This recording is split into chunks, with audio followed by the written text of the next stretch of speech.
Chapter 306. Giant Bishop. In the evening, Klein sat down on a reclining chair in his activity room. Warmed by the fireplace, he picked up the information that Isengard's assistant had just delivered. As soon as his idea received praise from the great detective in the morning, Kaslana immediately claimed that she needed the same piece of information. Stuart had murmured that he had believed Klein was an excellent detective, given his calmness and composure when he faced Adel's case, but he hadn't expected him to be that outstanding. At the same time, he told Klein that if he needed help, he could find him. He knew a lot of people in the detective circles in Backland. Isengard Stanton also promised to immediately contact the police and try to provide the corresponding information to the detectives who needed it before nightfall.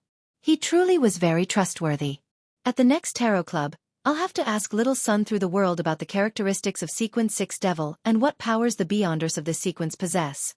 I didn't plan on involving myself previously, so I had forgotten to gather the corresponding amount of information. However, since I've decided to help, it's best to be prepared. At the very least, I would know what's happening when danger rears its head. Klein thought for a few seconds, then he lowered his head and, under the light of the gas lamp, began to look through the unsolved serial murders in the last 20 years of the Lone Kingdom. There were fewer than he had expected. There were a total of 4 in Backland, 5 in the other cities, a total of 9 in total. Yeah, although this world doesn't have the concept of DNA yet and lacks many necessary detective skills, with the impetus of the Emperor, there's already a rudimentary form of fingerprint investigations. Furthermore, there's mediumship, divination, dream entry, and other Beyonder methods. The police usually wouldn't seek out Beyonder teams from the 3 major churches for individual murder cases that don't involve the nobles, the rich, or officials. However, a serial killer has very negative repercussions. It easily causes panic, so they'll definitely make the wisest choice. This way, having only a few unsolved serial murders in the past 20 years is reasonable and logical. Klein quickly understood the reason. He gathered his thoughts and began flipping through the cases, one after another. In the absence of sufficient information to perform a divination, he had initially selected 2 serial killings that might be related to the current incident and intended to use them as an initial starting point. One case occurred 4 years ago. There were 5 victims, all single prostitutes with a child. They had been mistreated before they died but lacked any evidence of sexual intercourse. The police in charge of the case at the time thought that the murderer must have known the whores, or else it would have been impossible to precisely select individuals with a child. They had identified the suspects from the people who lived nearby and from the regular customers of several of the whores, but in the end, they failed to find the real murderer.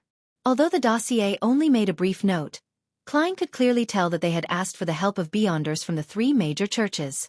Unfortunately, they were still unable to crack the case.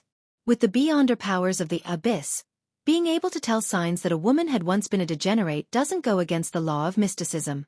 Likewise for recognizing an individual as a prostitute, but it doesn't make sense that they would know that the woman was single with only 1 child. The police were right. What was the problem? The real murderer was like me, able to resist dreams, divination, mediumship, and evade the investigations from mid-sequence Nighthawk and mandated Punisher Beyonders? It's possible. Although the church doesn't lack knowledge about the serial killer, the murderer might have had some fortuitous encounters. Klein picked out some problems from his own standpoint. I'm analyzing them by being part of their kind. I really didn't fail to live up to the name of Moriarty. He gave a self-deprecating comment and decided that the first target would still be the 4 from Backland. Yes, I'll get Mr. Stanton to confirm the suspect's current address and condition through the police, and I'll ask Stuart to get others to help. That way, I wouldn't appear directly, so as to avoid encountering any official Beyonders. After the situation has been clarified, I can gather the suspect's belongings and move them above the gray fog to make metaphysical deductions. Klein quickly worked out a plan. The second case had taken place 11 years ago. 4 cases of dismembered corpses had happened in succession.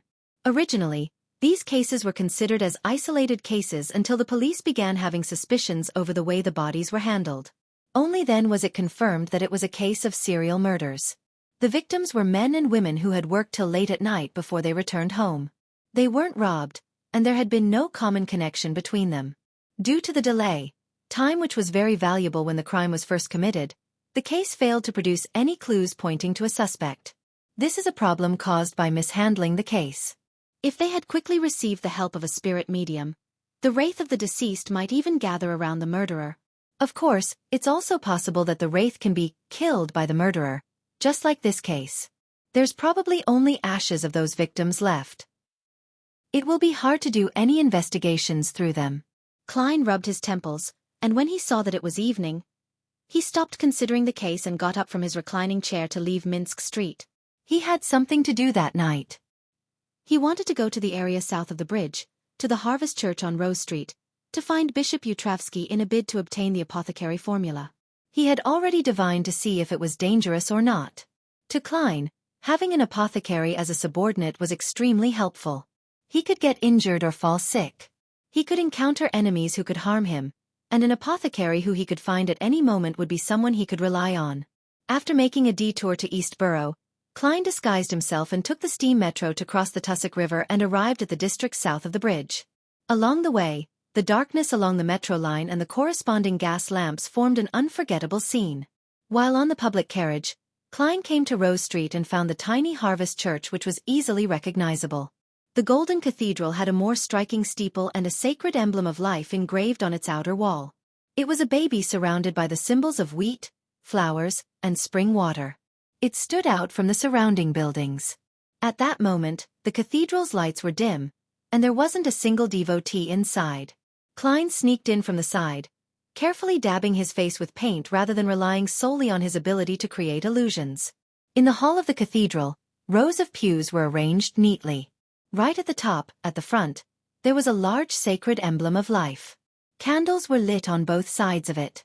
A tall man in his 40s or 50s wearing a brown clergyman's attire sat in the front pew. Just by sitting there, he was like a small mountain, giving off an extremely oppressive feeling. The man wore a bishop's bonnet, and his eyebrows were light and thin. There were obvious wrinkles at the corners of his eyes, his cheeks, and the corners of his mouth. He had his eyes closed tightly, his hands clasped as he pressed them to his chin, as if in the most pious of confessions. Suddenly, he opened his eyes, revealing a patch of light blueness. The Mother's Church will not reject anyone. Why didn't you take the main entrance? The 40 to 50-year-old man didn't raise his head as he spoke in a low and gentle voice. Are you Bishop Utravsky? Klein walked out of the shadows. The tall man in the brown bishop's attire replied gently, I prefer to be called a father. Father Utravsky. All right, Your Grace. Klein deliberately laughed. Your name and your height tell me that you're from Faysac. Why do you believe in Mother Earth? Bishop Utravsky raised his head slightly and stared at the sacred emblem of life ahead of him and said with emotion, I was born along the coasts of Mid-Seashire, India. I was a man who was passionate about combat and killing. India? He really is from the Faysac Empire. Klein nodded indiscernibly. Mid-Seashire was the natural border between Lone, Intis, and Faysac. The east coast belonged to Lone, most of the west coast belonged to Intis, and to the north were the famous port cities of the Faysac Empire, such as Inda. In addition, the Mid-Seashire spread to the northeast, penetrating through the Faysac Empire's territory and connecting with the North Sea. There were many islands in that part of the sea that were the habitats for polar bears and sea lions. Hunting polar bears and sea lions were a traditional festival for the citizens of Faysac. Just as his thoughts began to wander a little, Bishop Utravsky continued looking forward and said, I committed a serious crime and fled to the Sonia Sea where I became a ruthless pirate. I was lucky enough to meet a missionary of Mother Earth before I fell into the true hell of the soul. After that day, I understood the value of life, understood the charms of all living things, and gained the joy that stems purely from life itself. I swore in front of the Mother Earth's sacred emblem that I would spread her faith in other countries to make up for my bloody past. Thus here I am. I came here. Amidst his calm and emotional voice, Bishop Utravsky stood up. He was over 2 meters tall, and his build was sturdy. His robes were tight, and he looked like a giant from the legends who reappeared on the northern continent. A real giant is 3 to 5 meters tall, with a single vertical eye. The citizens of the Faysac Empire are generally tall. It's no wonder that they've always claimed to be the remnants of giants, believing that they have the blood of giants. Klein had to raise his neck to look at the priest's face. What are you doing here? Bishop Utravsky asked with his head lowered. I heard you have a request and that the reward is the apothecary formula? Klein, who had donned a disguise, went straight to the point. Bishop Utravsky fell silent for a few seconds before saying, "Yes. Although I'm not sure where you learned of this, it's true."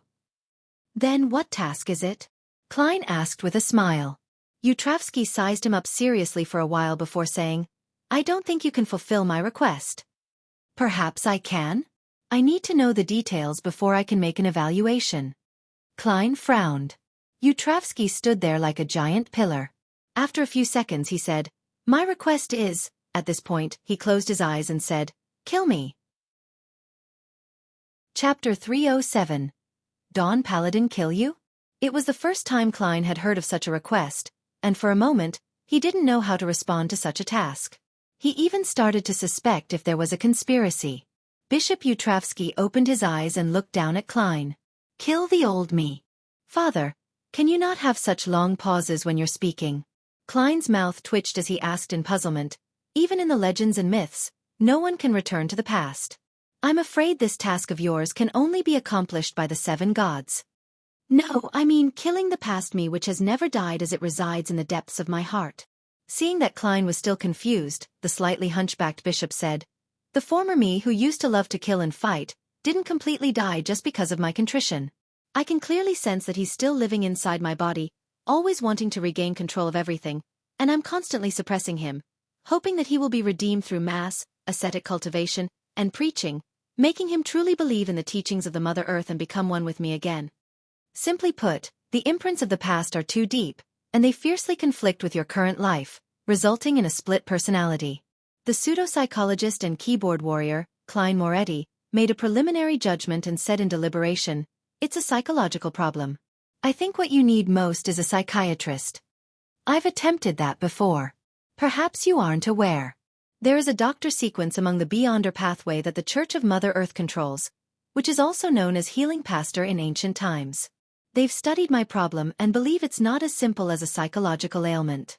It's also mixed with the inclination of losing control. If the past me defeats the present me, I will lose control without a doubt and become a monster," Utravsky said with a sigh. "Then what you need is the Spectator Pathways Sequence 7, Psychiatrist." Klein thought for a moment and said, "Your words make me believe that you've found a way to solve your problem, but you only lack a suitable executor, am I right?" "Yes, all these years besides preaching, I've also been searching for people and objects that can help me. In the end, with Mother Earth's blessings, I obtained a very mystical item. It is said to be a relic of an ancient dragon." Seeing that Klein wasn't scared away, Utravsky answered with some hope, "It allows the wielder to enter the deepest part of the target's soul, or in other words, the bottom of the target's dreamland. There, a corresponding scene will be materialized. That way you can see the past me directly, and then, through combat, eliminate him. In that special state, once he is truly dead, he will never appear again." As expected of the mysterious world, there's actually such a method to treat someone with split personalities. Klein sighed with emotion and cautiously asked, "What restrictions are there, or what harm will it cause to the holder? Why do you think I'm incapable of completing this task?" Bishop Utravsky looked down at Klein and said, "Once you use that mystical item, although the owner will remain conscious, there are many layers to the soul or dreamland. The past me will be able to make full use of this point to deceive you, or conversely, they can even kill you. And after a set period of time, yes, 5 minutes, that mystical item will make you completely lose consciousness, and your mind will never be able to return to your body and become its sacrifice. In this way, you will become a vegetable. In addition, as a result of the scene's materialization, if you're killed in the deepest part of your heart, or to put it in another way, the lowest level of the dreamland, similar side effects will occur. It's equivalent to true death. Believe me, the past me is much stronger than you think. So that's how it is. However, this issue isn't a problem at all for me. I'm someone who can stay awake and rational during spirit channeling and dreams. Even if that mystical item wants to make me lose myself completely, there's no need to worry too much. As long as there's room for struggle, I can take 4 steps counterclockwise and chant my honorable name, and directly head above the gray fog. The problem is, how strong is the past Bishop Utravsky, and what are my chances of defeating him? What restrictions or taboos are there in fighting in a materialized spiritual world?" Klein thought for a while and said, "How strong were you, Father Utravsky?" "I don't think I would definitely lose." Bishop Utravsky's eyes turned adrift for a moment. "I was a warrior. I have already reached sequence 6 of my Beyonder pathway, becoming a Dawn Paladin. So he's not a Beyonder of the Planter pathway. He himself said that he had committed a crime and become a pirate before being converted by the Church of Mother Earth. Sequence 6. Yes, it's not like I can't win. A magician is the kind of Beyonder that's much stronger if they make preparations in advance. Also, due to my uniqueness, the deepest part of my heart, or the lowest level of my dreamland, can be considered as my home ground. Klein pondered for a few seconds and said, "Will that mystical item weaken him?" Yes, but it's still his main region of activity, so the weakening wouldn't be too great. At most, it would be like he had already fought an intense battle. Yutravsky recalled his previous attempts. That just raises my chances. Klein continued, "Is there anything I need to pay attention to in that special environment?" Just like real combat, effective attacks are always effective. Illusions will remain illusions, but one thing must be noted: he can bring you into a few other levels of the dreamland at any time, creating a situation where it's hard to determine whether it's reality or an illusion. Bishop Yutravsky emphasized. So, you have to be at least at sequence 6, or some other special sequence 7 to be able to complete this mission, and the risk is nothing trivial. Heh.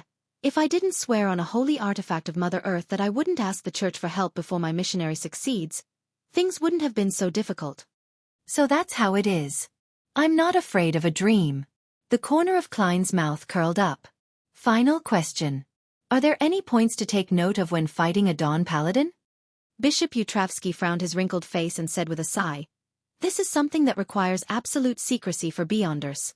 However, as long as you participate in enough battles, others would often be able to conclude certain traits.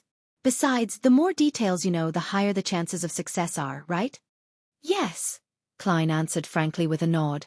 In a reminiscent tone, Bishop Yutravsky said, "A Dawn Paladin possesses a power akin to that of a giant, enabling the area within a 40 to 50 meter radius to be basked in the light of dawn.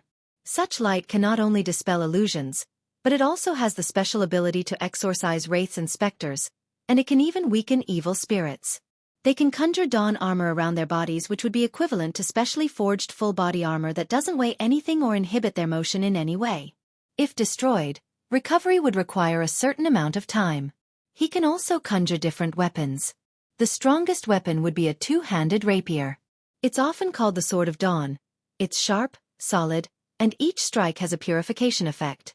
Apart from that, Dawn Paladins have a type of Beyonder power to create a hurricane of light. It can directly destroy a person's body, eliminate wraiths, and damage evil spirits. There aren't a lot of Beyonder powers, but they are my natural enemy. They have high offensive strength and defense, and they're not afraid of illusions. The only good news is that, other than for facing wraiths and specters, the mysteriousness of a Dawn Paladin is very low." Klein listened as he simulated a combat situation in his mind, searching for the most reliable way to deal with a Dawn Paladin. The level of mysteriousness he was referring to implied strangeness, unpredictability, unfathomability, and incomprehensibility. Bishop Yutravsky looked at him quietly.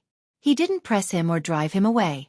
After gradually formulating a plan, Klein raised his head, looked over and said, "Perhaps I can give it a try, but I will need to leave for a few minutes to confirm that you're not lying." Bishop Yutravsky replied with a slightly stunned voice, "No problem. However, I must remind you once again. Although I don't know where your confidence stems from, do not belittle the past me. He's extremely skilled in combat. I wouldn't joke with my life." Klein pressed his hand to his chest, bowed, and stepped out of the Harvest Church. He found a secluded spot and quickly went above the gray fog to make a divination. After obtaining an answer that there was a certain danger but at tolerable levels, he immediately returned to the real world. From the beginning to the end, it only took him about 10 to 20 seconds above the gray fog. Following that, Klein returned to the Harvest Church and said to Bishop Yutravsky, who stood in his original spot, "I'll take this commission." Bishop Yutravsky stared at him intently before slowly saying, "If you succeed, not only will I give you the apothecary formula, but I will also gift you a mystical item without much of a negative side effect." Klein was taken aback at first before he sincerely praised, "Father, you truly are a generous person." Bishop Yutravsky didn't say another word. He took a strange candle from a concealed pocket in his brown clergyman's tunic. The outer layer of the short candle seemed to be wrapped in a layer of human skin, but there were also several bumps on it. Its wick was about the length of a finger segment and was entirely black in color. It was covered in tiny densely packed scale-like patterns. Ignite it with your spirituality. Yutravsky handed the tiny strange candle to Klein. Instead of following his instructions, Klein took out a matchbox, took out a few of them, and put them in his trouser pocket. He lit and blew out a few other matchsticks before throwing them at various corners of the cathedral. Then, he adjusted the positions of the paper figurines, paper notes, long strips of paper, Azek's copper whistle, and various charms. This was in preparation for the worst-case scenario that he could imagine. After all of this was done, Klein snapped his fingers, causing a blue-colored flame of spirituality to appear. Sizzle! He held the flame close to the top of the tiny candle and watched the black wick light up. Nothing seemed to change, but Klein was acutely aware that he had entered the world of the mind. Directly in front of him, he saw Bishop Yutravsky still standing in his original spot. His sturdy body, which was more than 2 meters tall, gave off a sense of oppression. The repentant bishop looked down at him, his facial muscles contorting. Following that, his expression became abnormally ferocious.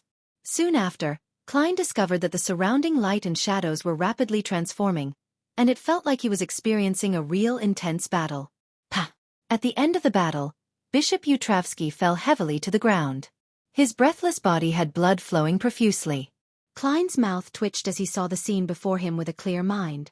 He silently evaluated. What a professional performance. But I know that this is a dream within a dream. Chapter 308. A prepared magician. When Klein looked down again, he could no longer see the strange candle wrapped in human skin. Instead, a faint, slightly sweet scent kept lingering around his nose. Ignoring the Bishop Yutravsky's body that was lying down in a pool of his own blood, he took out his matchbox and lit one matchstick. The blood on the ground disappeared as soon as the spark was produced, and the messy church hall became tidy once again. The gargantuan Yutravsky slowly got up, looked down at Klein, and said with a twisted face, "It actually didn't have any effect. It's no wonder that you dared to accept this task. However, this is your misfortune. I didn't actually want to kill you." As he spoke, the candlelight on both sides of the cathedral began to flicker visibly. The entire hall suddenly brightened, but it was mild and not blinding. It was as if the morning sun had just come in. The invisible spirit quickly vanished, and Klein, without a word, threw the match, flexed his cheeks, and simulated a sound. Bang! An invisible air bullet shot out and struck Bishop Yutravsky heavily in the chest, producing a resounding sound. However, the giant bishop had at some point equipped a set of silver armor that covered his entire body. It included gauntlets, breastplates, and a helmet. At that moment, a spiderweb-like crack appeared on the silver metal at his chest, but it didn't completely shatter. It even began to slowly recover. Bang! Bang! Klein produced a series of sounds, creating 2 air bullets that followed one after the other, sending them towards the enemy's chest in a bid to completely destroy the enemy's defenses with a continuous barrage of attacks. However, he saw that in Bishop Yutravsky's hand was a heavy, wide rapier, looking as if it was condensed from light. Using it, he deftly blocked the 2 air bullets, producing 2 sounds which were almost impossible to distinguish. Creak! Yutravsky took one step forward, and the cathedral seemed to shake. At the same time, his 2-handed rapier swept down at Klein in a gesture that looked as if it was going to shatter the building. Before the sword arrived, the wind that it carried with it almost caused Klein to lose his balance. Such terrifying power! As this thought flashed through his mind, Klein deftly jumped to the side and bent over, ready to roll on the spot. Bang! The 2-handed rapier in Yutravsky's hands smashed into the ground, shattering the stone slabs and causing cracks to spread rapidly in all directions. Screech! He dragged the rapier along the ground as he switched from a vertical slash to a horizontal sweep, causing sparks to fly. This move was meant for opponents who loved to roll. Just as Klein was about to hit the ground, the image of himself being struck by the 2-handed rapier appeared in his mind. He quickly swung his arms and reached out with his palms. He lightly pressed and once again leaped into the air. Whoosh! The resulting wind blew across the dust on the ground, and the terrifying rapier flattened the nearby pews. However, before Klein could counterattack, the giant bishop chained his attack without any pause. 1 strike, 2 strikes, 3 strikes, 5 strikes, 6 strikes, 7 strikes. Yutravsky seemed to possess extremely robust stamina. His unceasing, storm-like attacks lasted for dozens of seconds. He used the simplest of sword techniques, slashing vertically, slashing diagonally, sweeping horizontally, thrusting forward, and bashing forward, to demonstrate what was the most effective and reasonable way to deal the most damage. And the range of the two-handed rapier reached a terrifying extent. Klein jumped, rolled and ran. He didn't have the opportunity to use his powers and appeared rather pathetic. If it wasn't for the matches that he'd thrown ahead of time in different corners of the cathedral and how the candle on both sides of the altar had yet to be extinguished, allowing him to flash, he probably would have been slain by his enemy. As expected of a Beyonder job that's adept at combat. No mistakes, no weaknesses. Klein didn't panic because of this. Amidst his rolling and dodging, he constantly looked for any flaws that the enemy had, waiting for his attacks to reach a moderate stage. Finally, he discovered a problem with Yutravsky's sword techniques. The two-handed rapier was too long and too large, and it had an obvious flaw in close combat. With this thought flashing in his mind, Klein took advantage of the rapier's vertical slash to roll forward to the left, and then with a push of his palm, he quickly rolled to the spot between Yutravsky's legs. As a half-giant, who was over 2 meters tall, Yutravsky would have his legs spread apart from simply standing. His silver crotch was clearly visible. As soon as he rolled over, Klein's left hand reached into his pocket, pulled out a long piece of paper, and turned it into a sharp and hard cane. He then inserted it into the gap at the side of the enemy's crotch, stabbing into the body of the giant bishop. This would be a fatal blow. However, at this moment, his heart trembled. The image of a rapier stabbing down as boundless light, forming a terrifying storm, engulfed his entire body appeared in his mind. A trap. Yutravsky's trap. Klein didn't hesitate. He pressed his right hand down, jumped forward through the gap between the legs of the giant bishop's legs, and arrived behind him. By the time he finished this set of motions, Yutravsky was holding the hilt of his sword with both hands, bending his waist and lifting his sword up to thrust straight down into the stone slab in front of him. With a cracking sound, rays of light surged out of the sword's body like the first rays of dawn. They turned into a hurricane and swept across the surroundings. Without a sound, the stone slab disappeared from where Klein had been, and the earth beneath it became nearly 10 centimeters thinner. The silver armor on his legs and crotch was also damaged, shattering inch by inch and revealing his skin. His trap was to sustain damage in exchange for the death of his enemy. At this moment, Klein, who had leaped behind Bishop Yutravsky, finally found an opportunity to counterattack. He twisted his body midair, puffed out his cheeks, and simulated gunshot sounds at the back of his enemy's head. Bang! Bang! 2 air bullets hit the back of Yutravsky's head in quick succession, shattering the silver metal in that area and then splitting it into pieces, exposing a completely unprotected area. Klein was about to give him a fatal blow when Yutravsky suddenly straightened up, twisted his waist, and violently swept the two-handed rapier backward. The speed was so fast and the attack was so ferocious that Klein seemed unable to dodge it. However, he pulled out a piece of paper from his pocket and placed it in front of his body. Clang! The collision between the sword and the piece of paper produced the sound of metal being struck. The crisp sound of metal striking metal filled the entire cathedral. Klein was sent flying like a tennis ball. The paper in his hand was torn apart, leaving behind only a tiny piece in between his fingers. In midair, he was immediately faced with the violent and swift pursuit of Yutravsky. The situation was precarious. However, he didn't panic in the slightest and only shook his wrist. The tiny piece of paper flew up, and a spark rapidly expanded, completely enveloping Klein. Hum! The rapier sliced through the ball of fire, but it didn't cause any damage, only creating a small spark. At the candle on the right side of the cathedral, a faint yellow flame spread out, forming a figure whose face was painted with oil paint. Klein reappeared and pulled out another long strip of paper from his pocket. Pah! With a flick of his wrist, the paper turned into a sturdy whip. The surface of the whip was even burning with scarlet flames. Pah! Pah! Pah!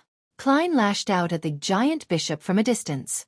However, his weapon quickly disintegrated under the attacks of the two-handed rapier. And that was precisely Klein's goal. Pah! Pah! Pah! With a snap of his fingers, he sent streaks of fire flaring up from the ground, blocking Yutravsky and burning his unprotected legs. The Dawn Armor's recovery was rather slow. As the tongues of fire leaped upwards, his legs were charred black and a crimson color was seeping up his legs.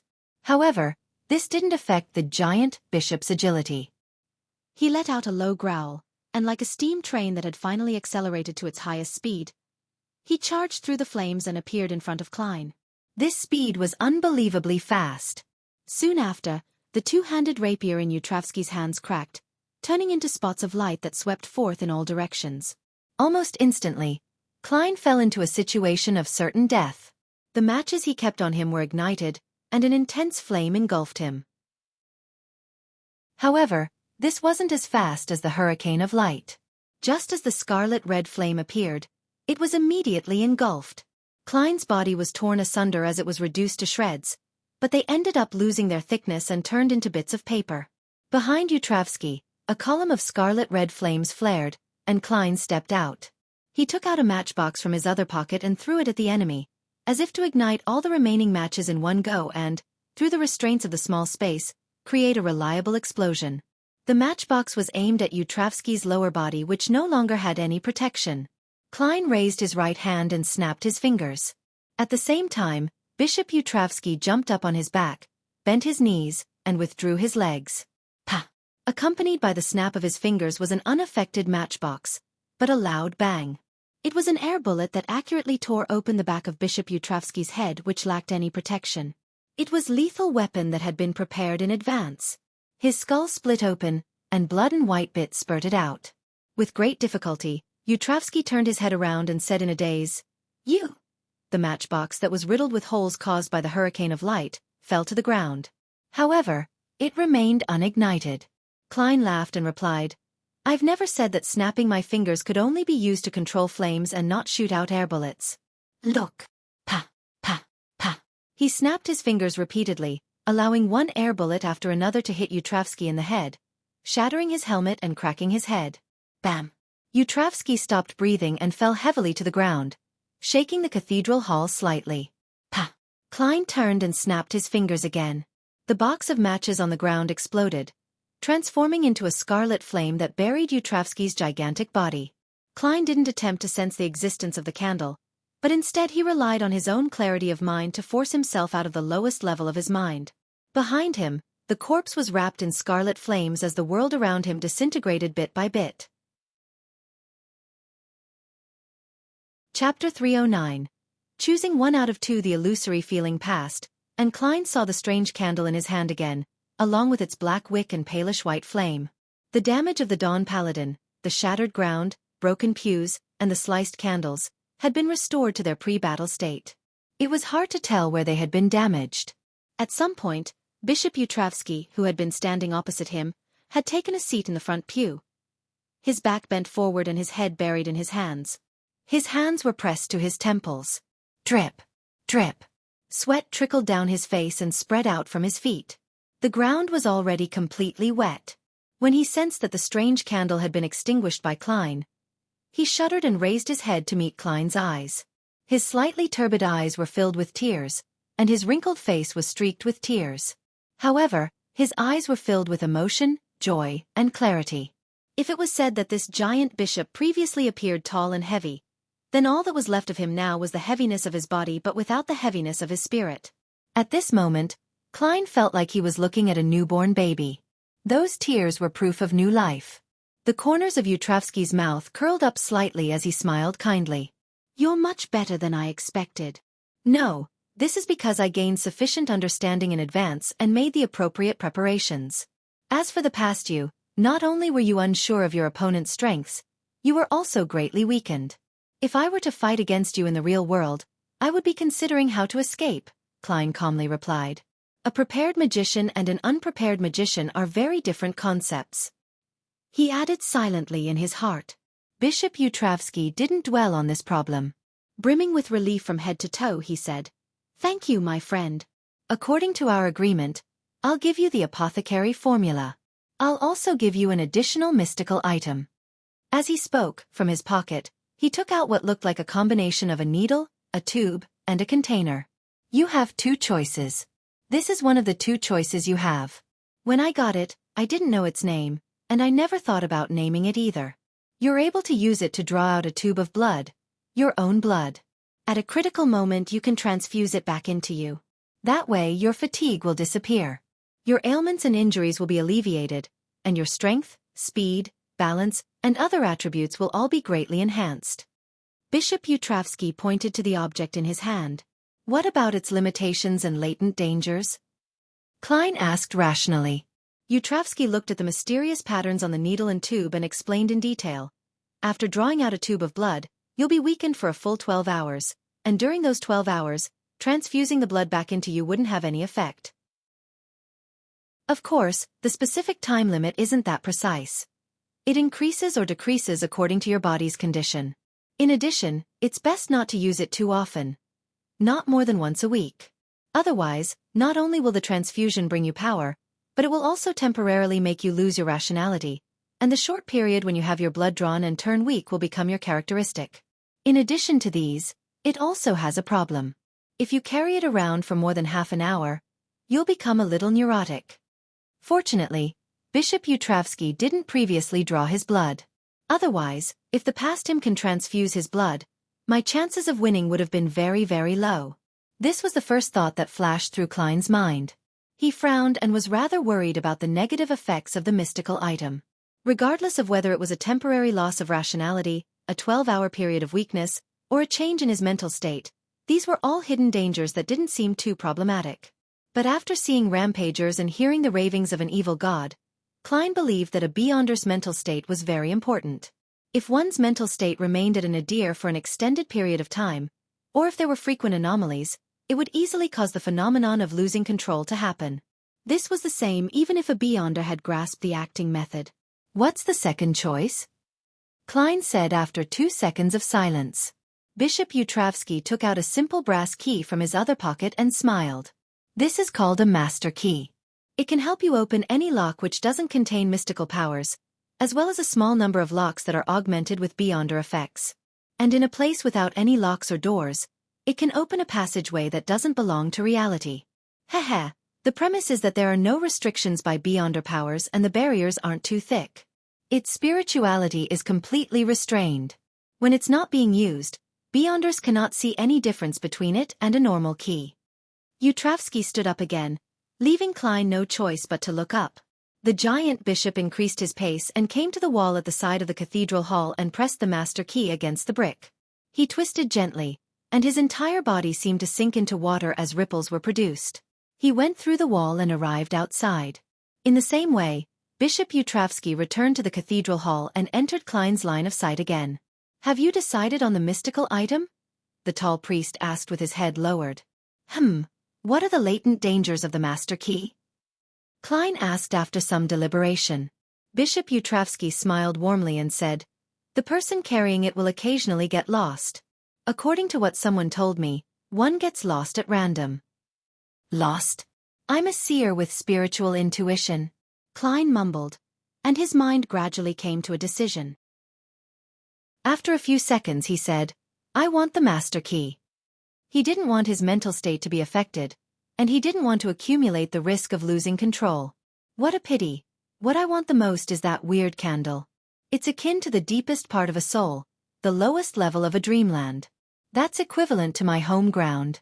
He sighed in his heart. All right. Bishop Yutravsky handed the simple brass key to Klein and took back the strange candle wrapped in human skin. While Klein was examining the mystical item, Yutravsky pointed at the back and said, the apothecary formula is in that room. I'll go get it. Wait here for a while. Klein nodded in response. Taking advantage of the moment when Bishop Yutravsky's figure disappeared from the hall, he took out a penny and divined if he had been lying about the master key. After receiving an acceptable answer, he walked to the wall in front of him where a row of candles were placed and pressed the ancient brass key against the hard wall. As he injected spirituality and turned the key, Klein's vision suddenly blurred and then became clear. At that moment, there were no longer burning candles filling his vision, nor were there neat pews and straight walls. There were only withered grass and muddy land strewn with a bit of garbage. To the side, it led out to where a gas street lamp stood. I really came out. Klein smiled, nodded, turned, and once again using the master key to successfully return to the cathedral's hall. After more than 10 seconds of waiting, Yutravsky walked in with heavy footsteps, a roll of yellowish-brown goatskin parchment in hand. You can get an appraisal for this. If there's a problem, You can always find me at the Harvest Church. The giant bishop handed the apothecary formula to Klein. Main ingredients: horn of an adult flying unicorn, 3 grams of a royal jellyfish's venom crystal. Klein swept his gaze, smiled and replied, "I will confirm its authenticity. For example, divine it above the grey fog." He added inwardly. Bishop Utravsky nodded slightly, and without another word, he turned around and walked to the Mother Earth's sacred emblem of life. He spread his arms wide and chanted in a low voice, "Thank you, source of life. Praise you, mother of all things." Klein put away the master key and the apothecary formula. After Utravsky stopped, he said half-jokingly, "Could it be that my visit was arranged by Mother Earth? Why else would you be thanking her for?" The false believer of the Evernight goddess, Klein, chuckled inwardly. "Yes, everything is arranged by Mother Earth. Otherwise, my request for help wouldn't have reached your ears. I wouldn't be here in Backlund either. Nor would I have obtained this mental terror candle," Backlund Utravsky said with a gentle smile without any signs of anger. Complete and self-consistent believer logic, but Klein suddenly felt that it was impossible to communicate with him. He pressed his hand to his chest, bowed and said, "Thank you for your generosity. I should leave now." He straightened his body and quickly retreated. He then rapidly disappeared from the main hall of the cathedral and from Rose Street. 10 minutes later, he saw the golden facade of the Harvest Church from another direction, and he couldn't help but twitch his mouth. "I can't go back without divination?" he silently muttered to himself. He really wanted to stubbornly rely on his own ability to overcome the fact that he was lost. But his hand, which was faster than his voice, had broken the branches of a tree and made a makeshift dowsing rod. Dowsing rod seeking could be used to seek people, as well as items and directions. This time, Klein was able to return home without incident, and he even confirmed the authenticity of the formula and the latent dangers of the master key. The next morning was a Sunday morning. After waking up, Klein ate breakfast, took out a pen and paper, and wrote a letter to Isengard Stanton, asking him to seek help from the police to confirm the current status of the few suspects for the serial murder case from 4 years ago. Back then, the targets were single prostitutes with a child. After folding the letter and stuffing it in an envelope, Klein put on a black stamp which was 1 penny in denomination. Putting on his clothes, he took his hat and cane, and he walked out of his house to post the letter at the mailbox at the end of the street. Then, he saw Mrs. Stellan Sammer and her husband, Mr. Luke, dressed to the nines. A rental carriage was stopped by their door. "Good morning. Why are you attending a banquet so early in the morning?" Klein asked with some surprise. Luke chuckled and said, "It's not really a banquet. It's more like us helping out." Mrs. Stellan raised her chin slightly and added, "Mary has successfully entered the National Atmospheric Pollution Council. There will be a grand ball tonight, and we have to help out in advance." "Mrs. Mary's wish has been fulfilled? Impressive." Klein sighed and said with a smile, "Please pass on my congratulations to Mrs. Mary for me." Luke Sammer nodded and said, "You haven't read this morning's paper, have you? All the members of the National Atmospheric Pollution Council have been published. The chairman of the council is Sir Durrës Shaw and the first secretary is Mr. Hibbert Hall." Chapter 310. National Atmospheric Pollution Council Sir Durrës Shaw? Mr. Hibbert Hall? Who are they? I don't know them at all. Acting as though he had no doubts, Klein said half-jokingly, "Let's hope that they can bring blue skies and sunshine to Backlund." Yes, although burning in your own fireplace is everyone's freedom and is a right granted by the law, blue skies and sunshine are more desirable things. Luke Sammer, a member of the Soot Reduction Association, sighed with emotion and pointed to the hired carriage. "We should go. Mary urgently needs some help." Stellan Sammer added, feigning a level of restraint, "There might be members of Parliament coming to the banquet, from the Backlund district or from the kingdom. I can imagine the grandeur of this banquet." Klein flattered politely and watched the Sammers board the carriage and leave. As he turned to head for the post office at the end of the street, a postman in a dark green uniform arrived in a carriage and delivered a letter to his letterbox. "A letter for me?" Klein pulled out a bunch of keys and casually chose the one that was simple and had a brass color. "Gotcha." The master key easily opened the letterbox. "I just need to have this key on me in the future." Klein mumbled as he took out the newspapers he had subscribed to and the letter. The letter was from Isengard Stanton. He had also looked through the old and unresolved serial murders yesterday and had picked out the most suspicious ones, and after obtaining a preliminary confirmation from the police department about the present circumstances of the suspects, he had written to Klein, Kaslana, and the other private detectives that were interested in this angle to share his findings. It included the two cases that Klein had focused on. Great detective minds think alike. The letter I wrote just now was for nothing, Klein joked before returning to the living room. According to Isengard, the random murder cases of people who returned late had resulted in a large number of suspects, but the suspect had never been narrowed down. After so many years, it was very difficult, almost hopeless, to try to find a new clue. One of the 4 suspects in the other case was a teenager whose mother was also a victim. A prostitute and single mother who had him as her only child. He had been abused by his mother, had been the police's first suspect, but less than half a year after that case, he had been seriously injured in a gang firefight in Eastborough and died in a surgical room at a charity hospital. His body was cremated with people bearing witness before being buried in the cemetery. As such, it was impossible for him to be connected to the current serial killer. If he hadn't been cremated, I definitely would have dug up the grave to verify it. Klein, who had once come back from the dead, seriously considered the possibility of the other party coming back from the dead. Of the remaining 3 suspects, one had moved several times in the past few years. The police had lost track of his situation and needed more time to find him. One had gone through bankruptcy and moved to Eastborough from Northborough, while the other was still running a grocery store on the same street. Klein took out a fresh sheet of paper, described the situation, and then asked the recipient to observe the 2 suspects with specific addresses in secret. He emphasized, the killers of serial murders are all cruel, brutal, and very aggressive. Please be careful not to get too close to them. Act as if you're just an ordinary neighbor observing them.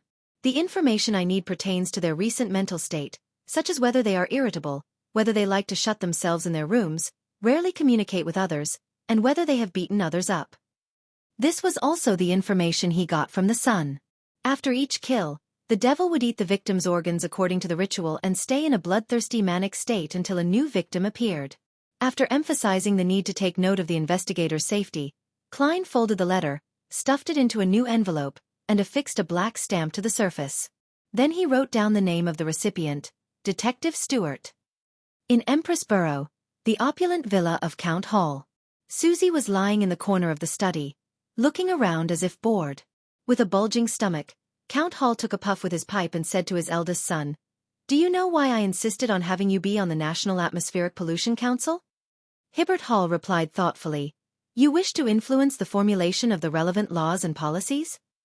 "No, although I'm the second largest shareholder of the Constant Coal and Steel Consortium, I don't really care about this problem. I've been urging them to make adjustments accordingly. I have no doubt that fixing atmospheric pollution is a future trend. Hibbert, although our family has fixed seats in the House of Lords, and you will also become a member of Parliament of the House of Lords in time, so why do some nobles have more influence than others when they are all members of Parliament of the House of Lords? Notwithstanding the Speaker and other people with special statuses." Hibbert thought for a moment before saying, "The title of nobility, wealth, commercial status, as well as the relationship between the government and the army? That is only a part of it. In addition to one's own ability to handle matters, people will always rely on those with rich experience, and those who have participated in many similar matters. In the future, if you wish to have any achievement in politics, in addition to inheriting a seat, you will also need to try your best at participating in various matters and display the corresponding capabilities. Gradually, your activity will catch the eye of the various members of Parliament. They will slowly find you trustworthy, and that will be the source of your influence. Look at the current situation of the nobles in the Intis Republic, Hibbert. You should understand that with the passage of time and the development of society, the obvious privileges will be weakened, and one's title will become less and less important. It's just a title of honor, and the position and influence of the business world is what you should pay attention to," Count Hall explained in detail. "What if you encounter something you aren't good at?" Hibbert muttered to himself. "Then pretend that you can handle it. Don't worry about wasting money. Form professional teams, listen to their opinions, and make decisions. Everyone has a lot of areas that they aren't good at, and only money is multifaceted." Count Hall gave words of advice. Hibbert replied in enlightenment, "I see, father." At this moment, Susie, who was by the side, yawned in boredom. When it was all over, she slipped into Audrey's art studio, repeated everything she had heard, and finally muttered, "I have no idea what they were talking about." Audrey listened to her thoughtfully, then she said with a faint smile, "They were discussing a good thing that involves reducing the pungent smell you smell." "Is that so?" Susie asked without fully comprehending it. Audrey didn't answer and thought of something else. She had intended to quietly draw attention to the bad conditions of East Borough, the factory area, and the dock area. But in the last two social gatherings, she had found herself unable to find an opportunity. Those nobles, those members of parliament, and senior civil servants would never even talk about such matters. There was no way to steer them towards that topic even if she wanted to. On Monday afternoon, Klein returned to 15 Minsk Street from the Quelag Club. As Stuart had yet to provide any results from his preliminary investigation, and since he was temporarily unable to find a suitable candidate to become an apothecary, Klein had nothing to do yesterday and today. Therefore, he simply went to the Quelag Club to practice his shooting, read, and get some free food. In the process, he got to know many other members of the club.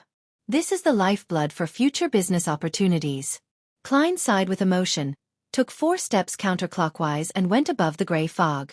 He went about his preparations, step by step, first conjuring the fake world, familiarizing himself with the control of the all-black eye, and then sent a message to the sun that the tarot gathering was about to begin.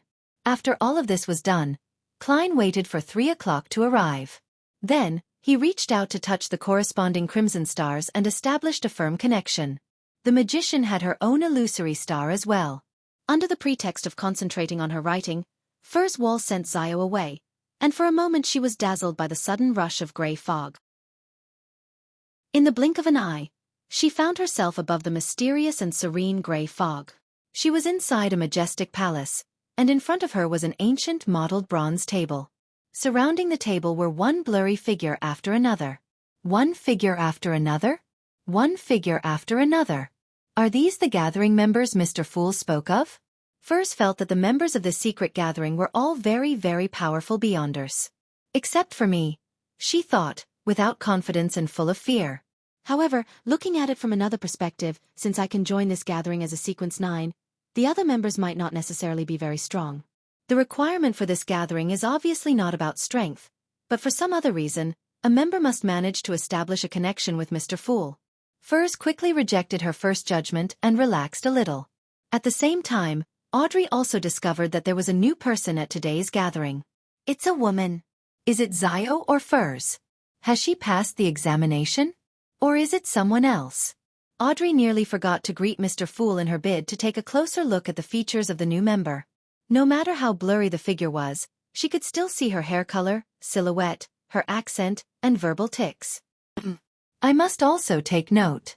At the very beginning, Mr. Hanged Man had managed to identify me as a noble from my special pronunciation of certain words, and from my habit of using certain special words. Audrey stood up, lifted her skirt, and said to Klein at the end of the long bronze table, "Good afternoon, Mr. Fool." After the greeting, she didn't conceal her curiosity. She looked at the new member who was seated at the same row as her and asked with a smile, "This is..." Chapter 311. Observing each other, Klein sat in the seat belonging to the Fool and looked around. "This is Miss Magician, our new member." Then, he looked at Furs and introduced the rest to her.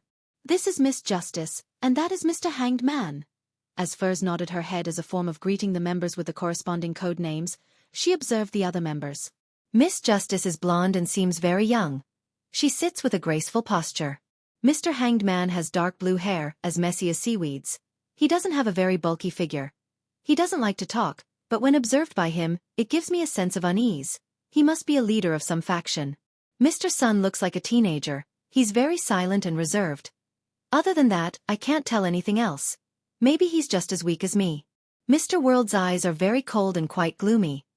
It's obvious that he isn't someone to be trifled with. As a writer who had written a best-selling novel, she showcased her unique traits. While she looked at the other members, they were also looking at her. Among them, Justice Audrey was the most attentive.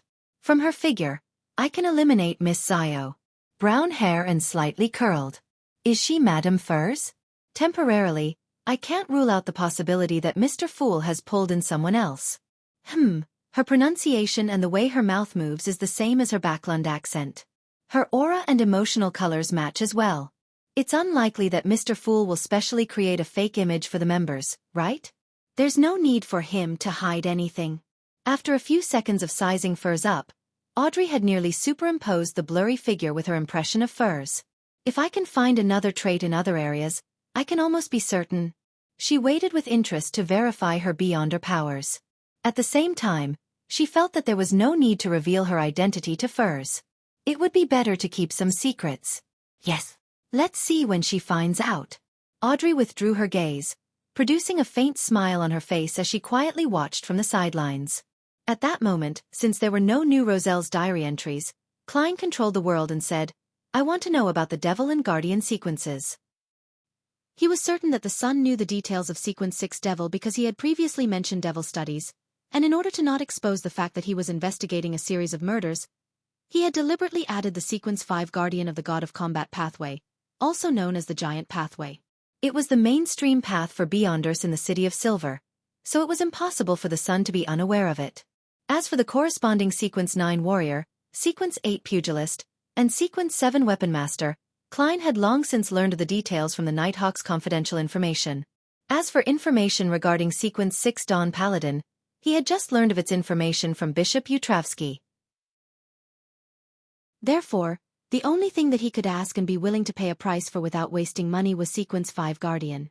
In addition, he didn't directly ask the Sun, but instead issued this request to everyone, because according to the way things had developed, it was impossible for the world, who had just joined the Tarot Club, to know that the City of Silver held the Giant Pathway. If it's just the Devil sequence, I know a little about it. Alger, who had some standing in the Church of the Lord of Storms, interjected. Derek Berg glanced at him and without a thought, straightened his back and said, I'm very knowledgeable about these two sequences. The payment I want is information related to the fallen creator. The equivalence of the two pieces of information will be determined by Mr. Fool. Having said that, he realized that he had not received Mr. Fool's agreement as he hurriedly turned his head to Mr. Fool to make the request reverently. Son, don't blame me. You were the one who made the request. The corners of Klein's mouth twitched slightly as he said with a chuckle, Sure. Furthermore, when it comes to the understanding of the true creator, none of the ladies and gentlemen present can compare to me. He added boldly in his heart. While they were discussing this matter, the magician Furs was stunned upon hearing the conversation. The Devil sequence is the Devil pathway? Which sequence number is it? What is the Guardian pathway? Which sequence number is it? I've never heard of it. Fallen creator? The true creator? God. They are actually exchanging information regarding the true creator. That deity is known as the most ancient and powerful existence amongst the deities. What kind of organization did I join? After receiving a positive reply from the Fool, the world said without any hesitation, Deal. I request a private exchange. I really want to hear it. However, I need to be frugal for the time being. There are still 2 more months until the new year. Endure it, Audrey. Audrey blinked her eyes, reluctantly withdrawing her gaze from the Sun. Their sights, vision, and spirituality were then shielded by Klein. The world quickly lowered his head and wrote, on a conjured sheet of paper, his own understanding of the true creator, including standard likeness such as the Hanged Giant and the eye behind the shadow curtains, including the information that members of the Aurora Order believed that this evil god was the original creator of everything. At the end, Klein had included his impression of the evil god through his interaction with the evil god's spawn, the sensation of the deity's aura, and the sensation when listening to the true creator's voice. Fallen, twisted, bloody, crazy, evil. Then, as Mr. Fool, he gave a comment. This piece of information is slightly more valuable than the information regarding the Devil and Guardian sequences, but the difference isn't that huge. Thank you, Mr. Fool. Derek earnestly received the piece of goatskin and read through it carefully a few times. The thing he was most concerned about was that the true creator was known as the creator of everything. Twisted. Fallen. Crazy. Derek repeated the words, vaguely able to see the dark tragedy that had engulfed everyone in the City of Silver for more than 2,000 years. Did the Lord not abandon us? It's just that he had gone mad. Derek found himself able to resist using blasphemous thoughts to examine the Lord that created everything, the omnipotent and omniscient God who was worshipped by the City of Silver. It's time for you to answer my question, the world urged in a hoarse voice. Derek restrained his seething and sorrowful thoughts and said after 2 seconds of silence, "When different species of creatures consume the devil potion, they will experience different types of mutation. They will have traits that are unique to them. Which kind of devil would you like to know about?" "There are actually distinctions?" Klein was puzzled. He soon realized one thing. There was a blind spot in his thought process. What if the serial killer wasn't a human but an animal? After consuming the corresponding potion, it could transform into a devil animal. Step by step, one sequence at a time, it will turn into a devil. Although the probability of an animal losing control far exceeds that of a human's, it was still not enough to deal with what-ifs. "I have to investigate this. But in that case there would be more questions. Where did the devil, mutated from an animal, obtain the potion and Beyonder ingredients? It should be impossible for it to join Beyonder circles." Klein maintained his silence and manipulated the world to say, "What I want to know is the common trait of all kinds of devils." Derek recollected and organized his knowledge before saying, "The most frightening thing about a devil is that if you can cause lethal damage to it in a very short period of time and take action to put that into practice, then he can sense, notice, and grasp where the danger comes from and who it came from, and then selectively kill or seek revenge on them. And this period of time varies from a few minutes to a day. Different devils have different instincts. This ability is a little scary. However, it's different from a clown's intuition. It doesn't seem like it can be used in combat but instead, detect the source of the danger ahead of time. It's closer to the whim ability I've read in Xianxia novels in my previous life. I don't know if I can interfere with or even block this intuition in this mysterious space above the gray fog. Would Stuart end up in danger?" Klein leaned back into his chair, seemingly uninterested in the subject of the discussion between the sun and the world. Seeing that the world didn't show any signs of surprise, Derek continued, "They all possess the ability to gigantify their bodies and thus break free from their bindings, temporarily increasing their strength and speed. Their skin is mutable, equivalent to wearing a layer of hard armor. Their blood and flesh can act as a retardant and reduce damage. They're immune to most toxins and do not fear curses or flames to a certain degree. They have innate flame and corruption-type spells. They're cold-blooded, don't panic, don't feel fear, and have a strong ability when it comes to physical combat. They're also adept at using various items to inflict damage. Their greatest weakness is that they tend to lose control. Even if they don't, they will often display a cold-blooded and cruel madness, being easily controlled by desires such as bloodlust and murderous intent. Really strong, as expected of a Sequence 6 devil. Could it be that among the 22 Beyonder paths below the high sequences, Sequence 6 or Sequence 7 are the thresholds of a qualitative change? In this respect, different sequences differ. Thus they have become the dividing lines between ancient and modern mid-sequences. Klein controlled the world and said, "I'm very satisfied with your information." Derek didn't act modestly. He nodded and said, "Guardians seldom suffer damage. Once they enter a defensive state and give up attacking, few can break through their defenses below that of the high sequences. It's the same for numerous types of damage. When they attack, their corresponding defense will decrease significantly, but it will still be stronger than full-body armor.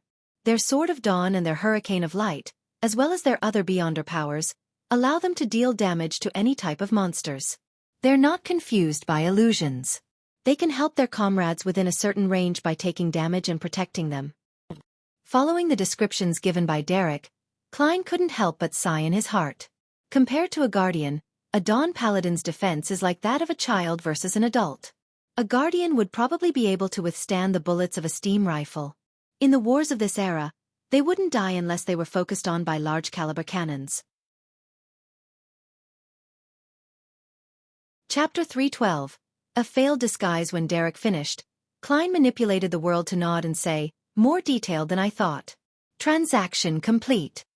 Before the world finished his sentence, Klein had simultaneously removed the barriers insulating Justice, the Hanged Man, and the Magician. After a few seconds of silence, the world looked around and said with a dark smile, "I don't have any more requests for now." Having a rough understanding of the process and its characteristics, Furs was eager to purchase the corresponding Sequence 8 Trickmaster of the Apprentice sequence. She clearly remembered that Mr. Fool had said that the reason she was troubled by the full moon was due to her low natural order of life, and that the pain would decrease with the rise of her sequence. This made Furs eager to obtain the next formula. However, it would expose the Beyonder pathway I'm from. When everyone becomes familiar with each other and knows more about each other, exposure will become less of a serious matter. However, for the next few gatherings, I have to conceal that so that the members of the gathering won't be able to identify the real me. After thinking rather calmly for a moment, Furs said, I wish to obtain the formula of apothecary and trickmaster. I will pay in cash. She intentionally added the apothecary formula to her actual request, in order to cause the others to have a misinterpretation. If any member of the gathering really had the formula, she would still take it. She could then sell it at a higher price to Viscount Glaint, who'd been longing for this formula for a long time. In any case, she definitely wouldn't suffer a loss because of this and might even make a huge profit. As for money, Furs wasn't short of it for the time being. Not only were the royalties of her best-selling book entering into her account over time, it was accumulating to quite a sizable amount.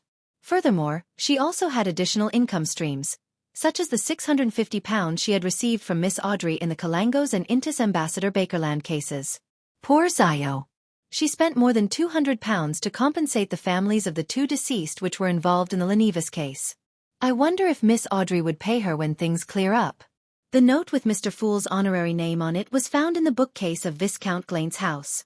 Could it be that one of his ancestors was a member of this gathering? Is this a gathering that has been held regularly for decades if not centuries? Furs's thoughts were suddenly a little distracted.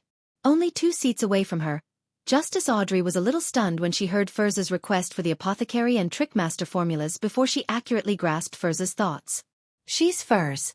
The trickmaster is for herself, and the apothecary formula is to be sold to Glaint. She can also do this to complicate the situation and fool the others. Audrey nodded indiscernibly and was more certain of the magician's identity. She's not of a very high sequence. At best 8, most likely 9. Who knows where Mr. Fool pulled her from or if she's from a special place. Her accent has the peculiarities of Backlund, but she's not necessarily in Backlund. The hanged man Alger was also observing the newcomer, making sure that she wasn't a threat to him. The son Derek didn't think too much about it. He was just trying to guess whether Miss Magician belonged to the City of Silver, or if she was from the world where Miss Justice and the others lived. Klein cast a look of pity at Miss Magician, not expecting much from her attempt to conceal her identity. When you meet a telepathist who is very familiar with you, you might not be able to conceal your true thoughts even if you know the other party's ability beforehand and are on guard against it. What's more, you didn't even know anything. The fool, Klein, sighed in his heart for Miss Magician. At the same time, he controlled the world who said hoarsely, I have the apothecary formula. £230. As for the trickmaster formula, I'll do my best to find it, but I can't guarantee success. There was no contradiction between exchanging the apothecary formula for money and using it to groom a useful helper. They could be run in conjunction, so Klein made the world speak first so as not to be intercepted by the hanged man or the sun. As for the formula for trickmaster, he only had some ideas. From his point of view, the mystical item, Master Key, was most likely related to the corresponding sequence of Trickmaster's corresponding sequence 9, Apprentice. If he were able to divine its origins above the grey fog, he might be able to find some clues. Well, actually the most convenient way is to ask the existence suspected to be Mr. Dorr who keeps murmuring during a full moon. In addition to asking for help, he probably provides formulas and the acting method, so as to make the target stronger and complete difficult tasks.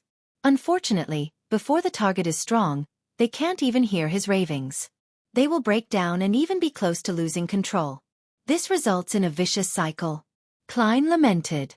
Instead of responding to Mr. World's words, Furs looked around and saw that the hanged man, Justice, and the sun had no intention of opening their mouths.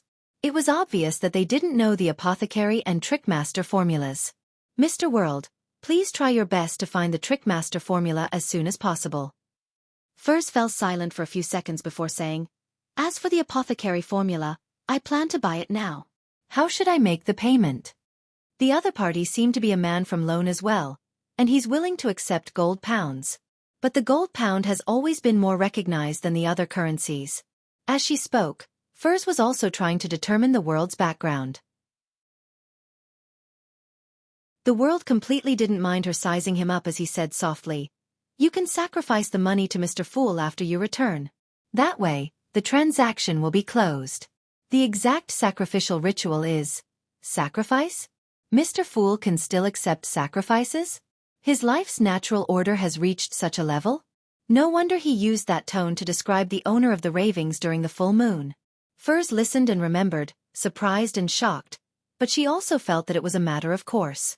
After finishing his description, Klein displayed the apothecary formula in front of the world and had the fake person hand it to Miss Magician. The transaction is witnessed by Mr. Fool, so you don't have to worry if it's fake. I trust Mr. Fool. Furs nodded immediately. She spread open the formula and began memorizing it seriously.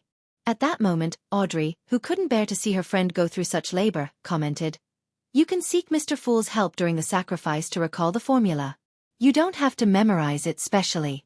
If you encounter any problems, you can also pray to him by reciting his honorable name hymn." Miss Justice is actually using a salutation used to describe deities to address Mr. Fool? Him.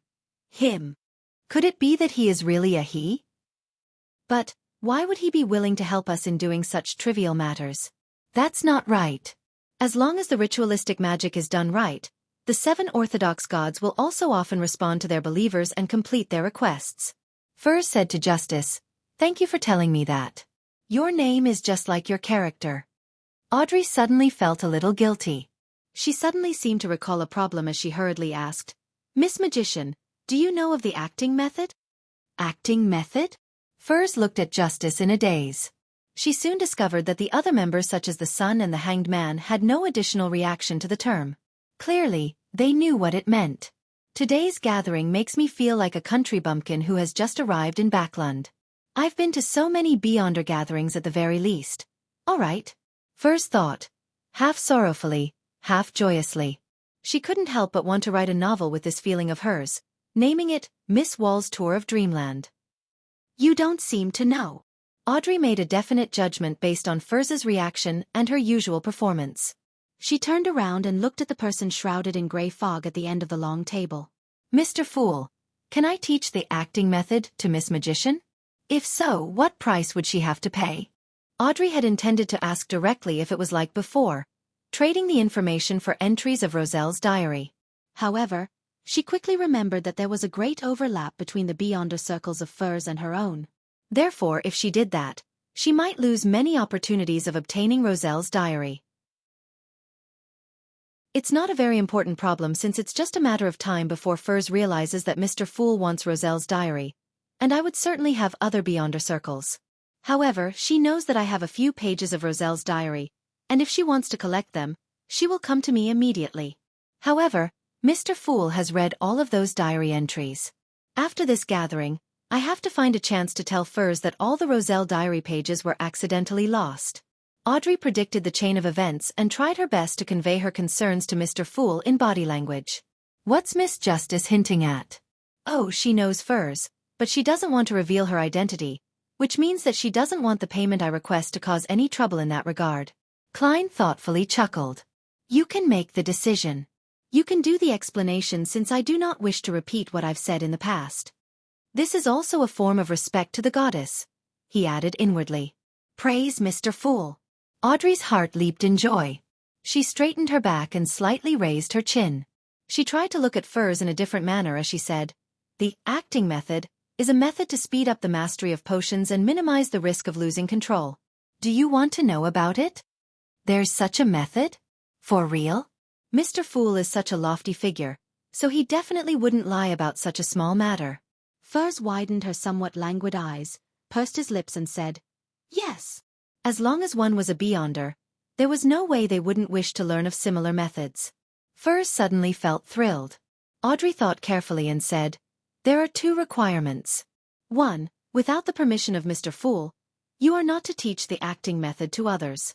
The second is to pay £200. Her original plan was to use Roselle's diary as a benchmark for the price.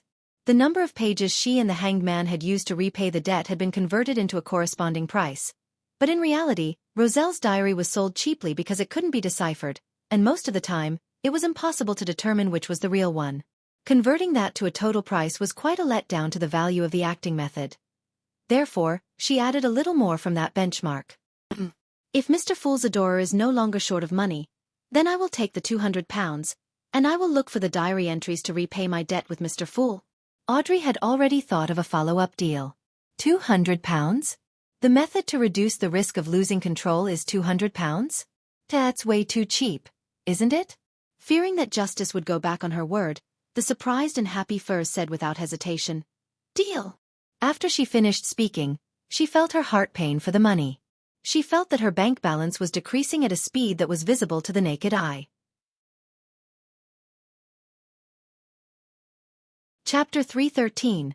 The ancient deities. Audrey was about to apply for a private exchange when she suddenly discovered one thing. The world, who was seated at the other end of the long bronze table, didn't show any interest in the acting method at all. He didn't even have the urge to ask about it. Does he already know about the acting method, or did he consult Mr. Fool privately? Audrey mumbled to herself, still cautiously asking for a private meeting. Then, looking at Furs, she said in a measured voice, in both her choice of words and pronunciation, "Our attitude towards potions isn't about grasping them, but rather it's about digesting them. The key to digestion is to act, and the key to acting is the corresponding potion name."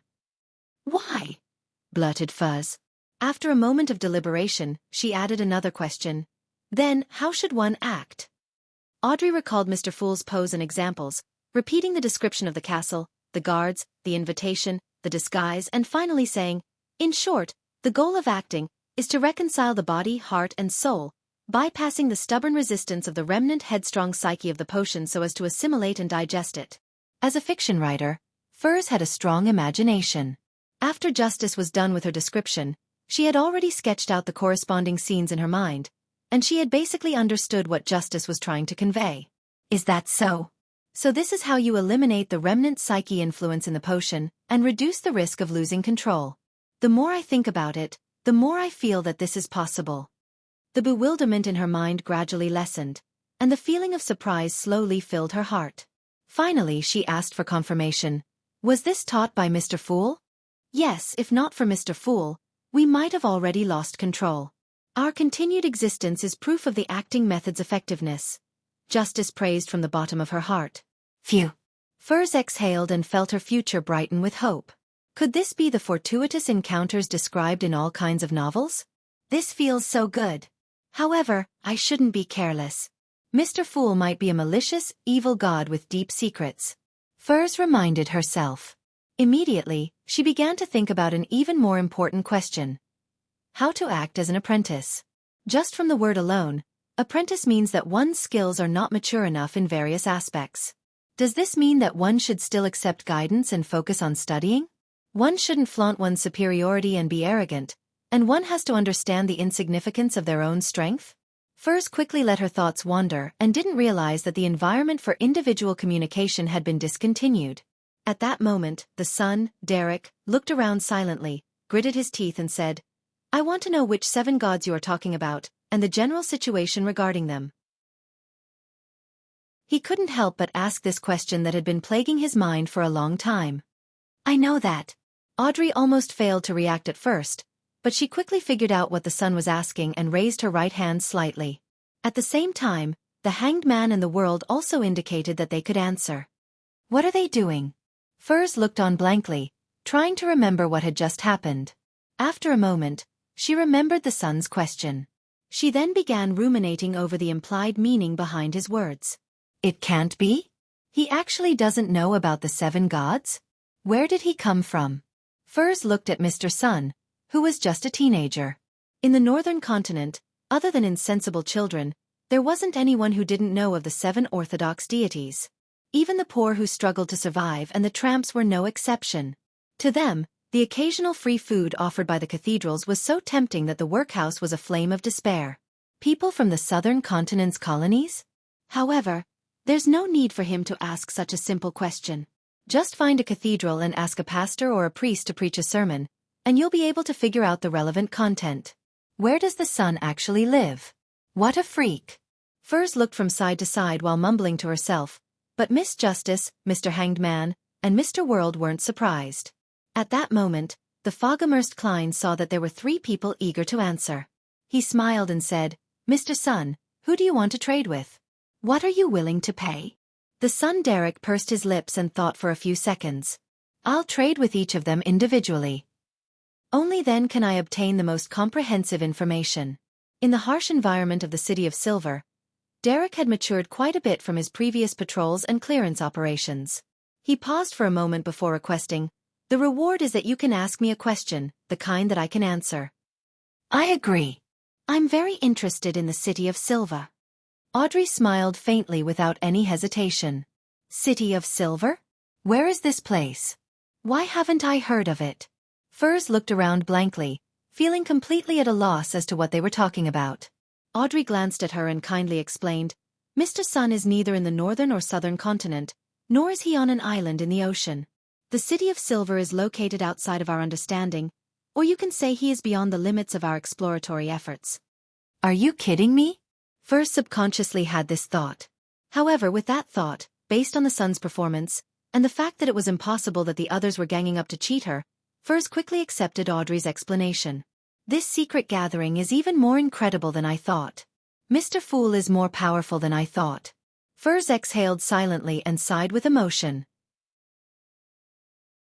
Audrey vaguely read her thoughts, and for a moment she was tempted to flaunt about how the deaths of Rear Admiral Kalangos, Intis Ambassador Bakerland, and the swindler La Nevis was a result of the Tarot Club. What a pity! If Furs were to learn of these three things, she would immediately associate Audrey with justice. "I have to keep it a secret. Audrey, even if it's hard on you, you have to keep this a secret." Audrey suddenly took a deep breath. Since she didn't know much about the City of Silver, she didn't know what to ask. Furs didn't participate in the following transaction and chose to spectate from the sidelines. As for the Hanged Man and the world, they successively agreed to the Sun's request. The happiest of all was Klein, for this meant that he reaped thrice the rewards. During individual communications, the Fool could hear the conversation. Klein obviously didn't have any plans of insulating himself. "Son, you sure are simple." He laughed in his heart. As there was a lot of information about the seven gods, justice, the Hanged Man, and the world could only write what they thought was important. After a while, they each passed on their descriptions to the Sun. Derek quickly scanned through the information, and his eyes stopped on a few lines. In addition to the Lord who created everything, the oldest gods are the eternal blazing sun, the Lord of storms, the God of knowledge and wisdom. Those churches were the oldest churches. Why haven't I heard of any of these? I've never heard of any of these gods. I feel like there's something very important hidden here.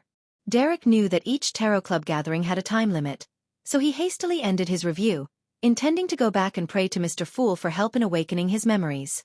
Then, the first one to raise a question was Justice. Due to the serial murder, she was interested in the devil sequence, so she imitated Mr. World and asked the appropriate questions. Derek answered with verve and added something.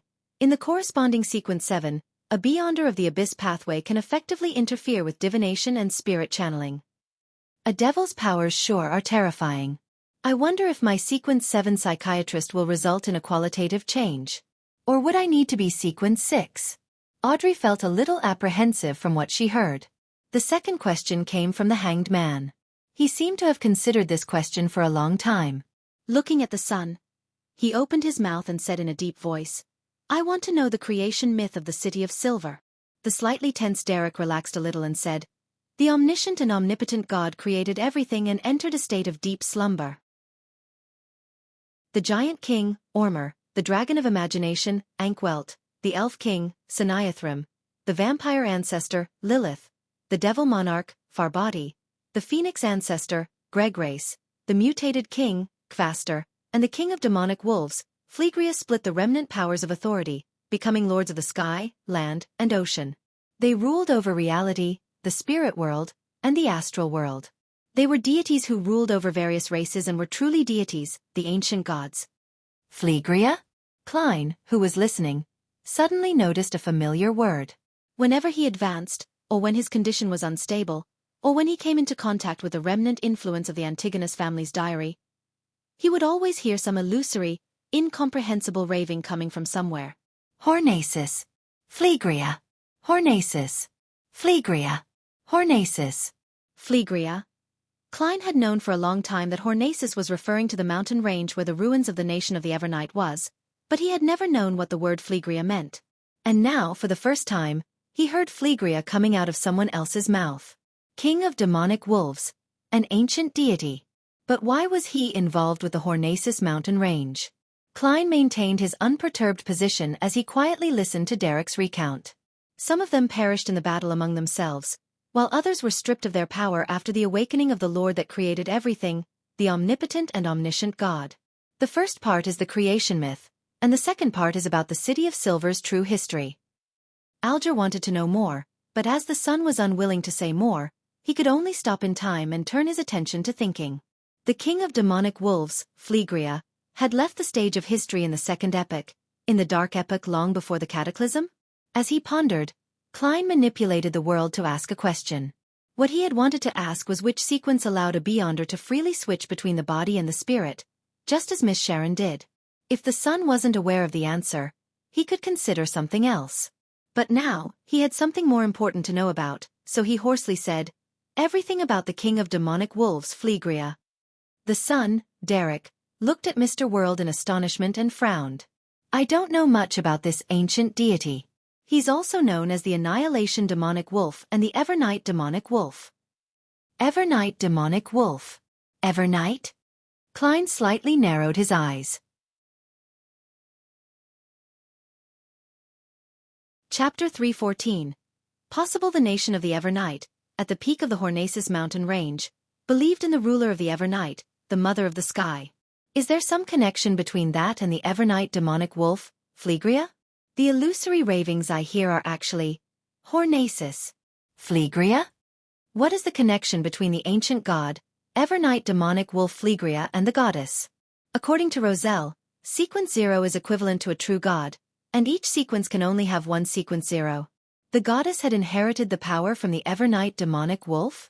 He wasn't the oldest deity, nor was he the eye of the creator as he claimed? Yes, there's a circumstantial clue that doesn't count as proof. The Life School of Thought worships the moon, the crimson moon that evolved from the creator's eye, but they don't believe in the Evernight goddess.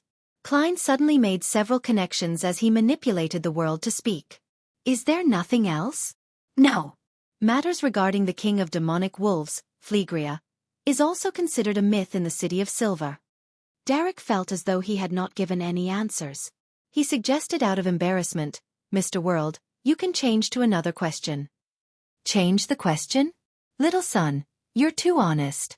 Then I won't stand on ceremony. Klein made the world say hoarsely, "Your honesty and trustworthiness leave a deep impression. I met a Beyonder before." He was able to freely switch between the body and spirit, and they were also able to direct zombies. Do you know which pathway this belongs to, and which sequence it is? Although it was impossible for the son, who was located in the forsaken land of the gods and the City of Silver, to form a connection with the capital of the Lone Kingdom, Backlund, Klein was cautious enough to change the pronoun referring to Miss Sharon from she to he. By the way, he's not a high-sequence Beyonder, the world added in a deep voice. Derek recalled the education he had received seriously before saying, if he's not a high-sequence Beyonder, then the Phoenix pathway can be eliminated. The Phoenix pathway? Klein deliberately made the world show a certain level of surprise. After attending so many gatherings, Derek was very clear that there was a discrepancy between the terms used by the City of Silver and Miss Justice and Company. Therefore, Derek explained without finding it strange, it's the Beyonder pathway that governs death and partly controls the spirit world. Its sequence 9 is Corpse Collector. So it's the death pathway. From the looks of it, Phoenix ancestor, Greg Race, was death during the ancient times. Klein sat at the end of the long bronze table in a composed manner. He controlled world as he nodded. I understand. You can continue. Derek replied immediately, I can only think of two possibilities. One is a type of special devil. Just like I previously said, the devils that evolve from different species can have their differences. There is a type that can freely switch between body and spirit, but they're rather rare. And they might not be able to direct zombies. Can they be humans? The world asked. No, not that I know of any similar examples, Derek said honestly. What about the second possibility? Klein thought back to Miss Sharon's usual performance in battle, and the world changed his sitting position. Derek replied seriously, Mutants. Mutants? Isn't that referring to monsters? The world asked hoarsely. Klein clearly remembered that Mr. Azek had mentioned that the term mutant was the general term for humans that were put under a curse. Due to the different curses, mutants transformed into different races. They were usually the same as humans, but their hearts were always filled with a suppressed, twisted desire in their hearts. Their desires erupted when they came into contact with a certain scene or object, turning into monsters.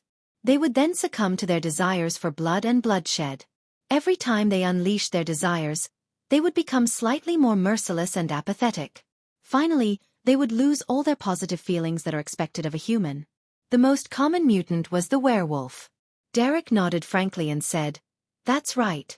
Mutants are the various kinds of monsters that evolve from humans due to the negative effects of certain Beyonder characteristics. It's not a curse, but the negative impact of some Beyonder characteristic?" Sitting upright in the thick gray fog, Klein found this to be different from what Mr. Azek had described. Is this the understanding of mutants from before the cataclysm? General knowledge in the City of Silver is quite precious to the Beyonders of the northern and southern continents. Klein became increasingly aware of the special nature of the forsaken land of the gods. At this moment, Derek continued, the characteristics which mutants possess happen to form a Beyonder pathway. Therefore, ordinary people can turn into mutants by consuming potions as well. A mutant pathway? Which pathway is this referring to? What is the name of the corresponding sequence 9? Klein asked curiously through the world. Derek ignored the first few questions, treating them as a necessary supplement. In the City of Silver, the corresponding sequence 9 is called prisoner. The mind is the prisoner of the body, and the body is the prisoner of the world. This refers to the madness that is restrained and the desire that is oppressed. Prisoner? This pathway is held by the Rose School of Thought. They're famous for their bloody sacrifices and worship of the so-called chained god. Miss Sharon doesn't look like such a cold-blooded, indiscriminate person. Wait a minute. Marek was apparently being pursued by some faction. Were he and Miss Sharon traitors of the Rose School of Thought? Their betrayal was because they didn't want to turn into crazy heretics? Klein speculated as he made the world say, "I'm very satisfied with your answer. Transaction complete." Following that, a few members shared their experiences and news. As for Klein, he ended the tarot gathering just before his spirituality was exhausted. When the area above the gray fog returned to its peaceful state, even the fake world was gone. He then started to travel back and forth between the real world and the mysterious space, bringing the master key to the ancient palace. Although I deduced from Roselle's diary that there is a high probability that there isn't a sequence 0 for the apprentice pathway, I can't be rash. If there is a sequence 1 or 2, they might be able to counterattack effectively across space. And what if there really is a sequence 0? I shouldn't gamble with my life. After Klein recovered, he wrote a divination statement, its origin. Next, he held the master key in his hand so as not to misdirect the moniker it. Leaning back in his chair, Klein chanted the divination statement and gradually fell asleep. In the gray haze of the shattered world, he saw a bronze lamp rack with many flickering candles. Around the lamp rack was what seemed to be a secret room, devoid of any external light.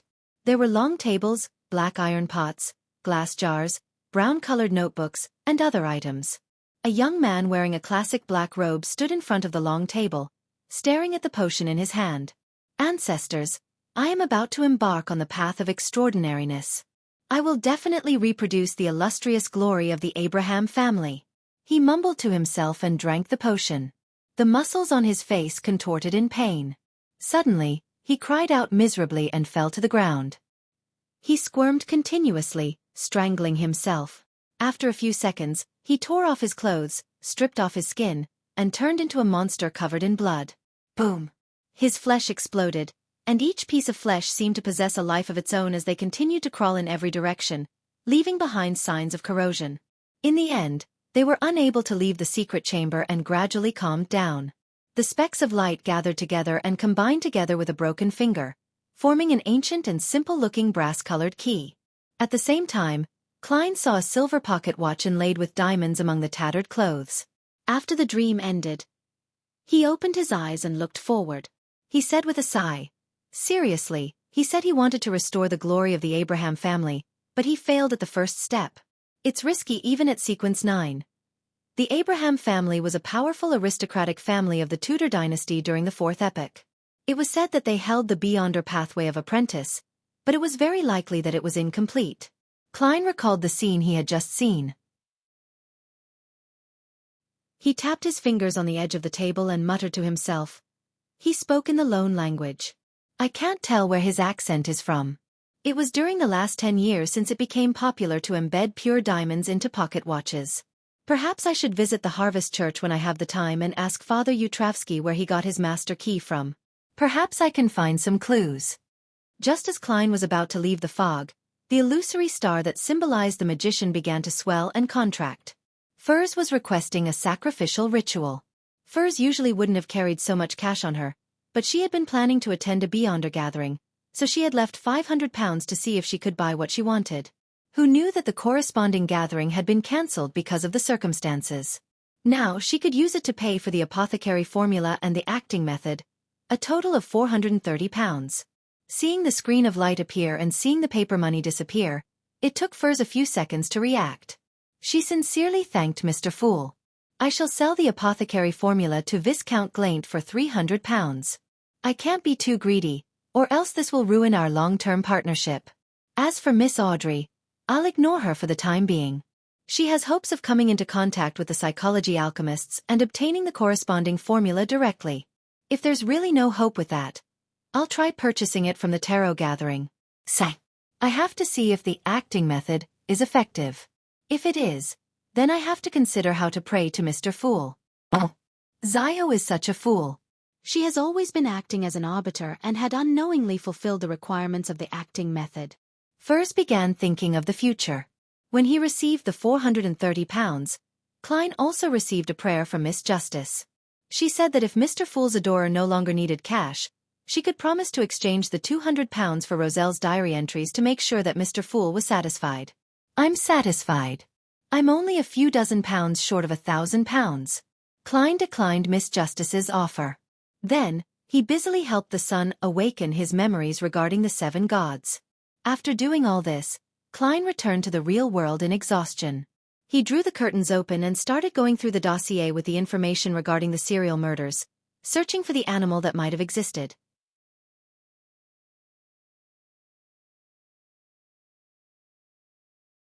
Chapter 315. Return to Harvest Church, City of Silver, in a cramped room. Derek Berg was sitting by his bedside, quietly recalling the information regarding the 7 gods that he had received. The names of the deities that he had never heard of and the vague ancient myths all indicated to him that there was a new world outside which was completely different from the City of Silver. Is that a piece of land that hasn't been forsaken by the gods? Or perhaps, it's a land that is protected by new gods? Derek sat in the dark, motionlessly. Lightning flashed from time to time outside the window, bringing with it intense light. He slowly focused his thoughts on the different powers that were concentrated in the hands of the 7 gods, and he compared them with the ancient gods such as the dragon of fantasy, Ankwelt. The so-called god of combat is very similar to giant King Ormur. The Lord of Storms wields power similar to the pixie king, Saniathrim. The Evernight goddess appears to be the fusion of the king of demonic wolves, Phlegria, and vampire ancestor, Lilith. As for the eternal blazing sun, Mother Earth, god of knowledge and wisdom, and god of steam and machinery, I can't find anyone corresponding to them. Regarding the mythical legends, I wasn't too attentive in class and missed out a lot. Phew, since there's no patrol duty during this period of time, I should head to the Spire's library and read up on them. Derek stood up and did as he planned. The problem he faced was shared by the majority of the residents in the City of Silver. When they were being educated with general knowledge, their focus was all on the practical courses such as devil studies, monster classification, charms, and Beyonder foundations. They were all focused on the knowledge that could be used to deal with monsters in the dark and increase the production of edible plants. As for supplementary classes like myth studies, they often didn't pay much attention. If the history regarding the City of Silver hadn't been able to make the residents more united, raise their sense of honor, or heighten their sense of mission, and how the 6-member council was very strict in this regard, Derek believed that he could at most remember what had happened in the last 2 or 3 decades. Carrying the axe of Hurricane, Derek walked out of his house, following the clean, simple, but old and mottled stone road until he reached the Twin Towers on the north side of the city. One of the spires of the Twin Towers served as the City of Silver's library, an exchange spot where merit points could be exchanged and daily necessities could be distributed. The dome was where the 6-member council resided and was rumored to contain a mystical item which had sustained the City of Silver for more than 2,000 years, as well as a repository for formulas and ingredients. Entering the spire, Derek went straight up to the third floor and, according to his recollections, found the shelves where materials regarding mythology and the corresponding ancient books were stored. Just as he was about to take out a book related to the creation myth, a slender, fair-skinned, and good-looking palm rushed forward and took the book away from him. Derek traced the arm, and after a single glance he lowered his head, pressed his hand to his chest, and said in a low voice, "Greetings, Elder Lovia."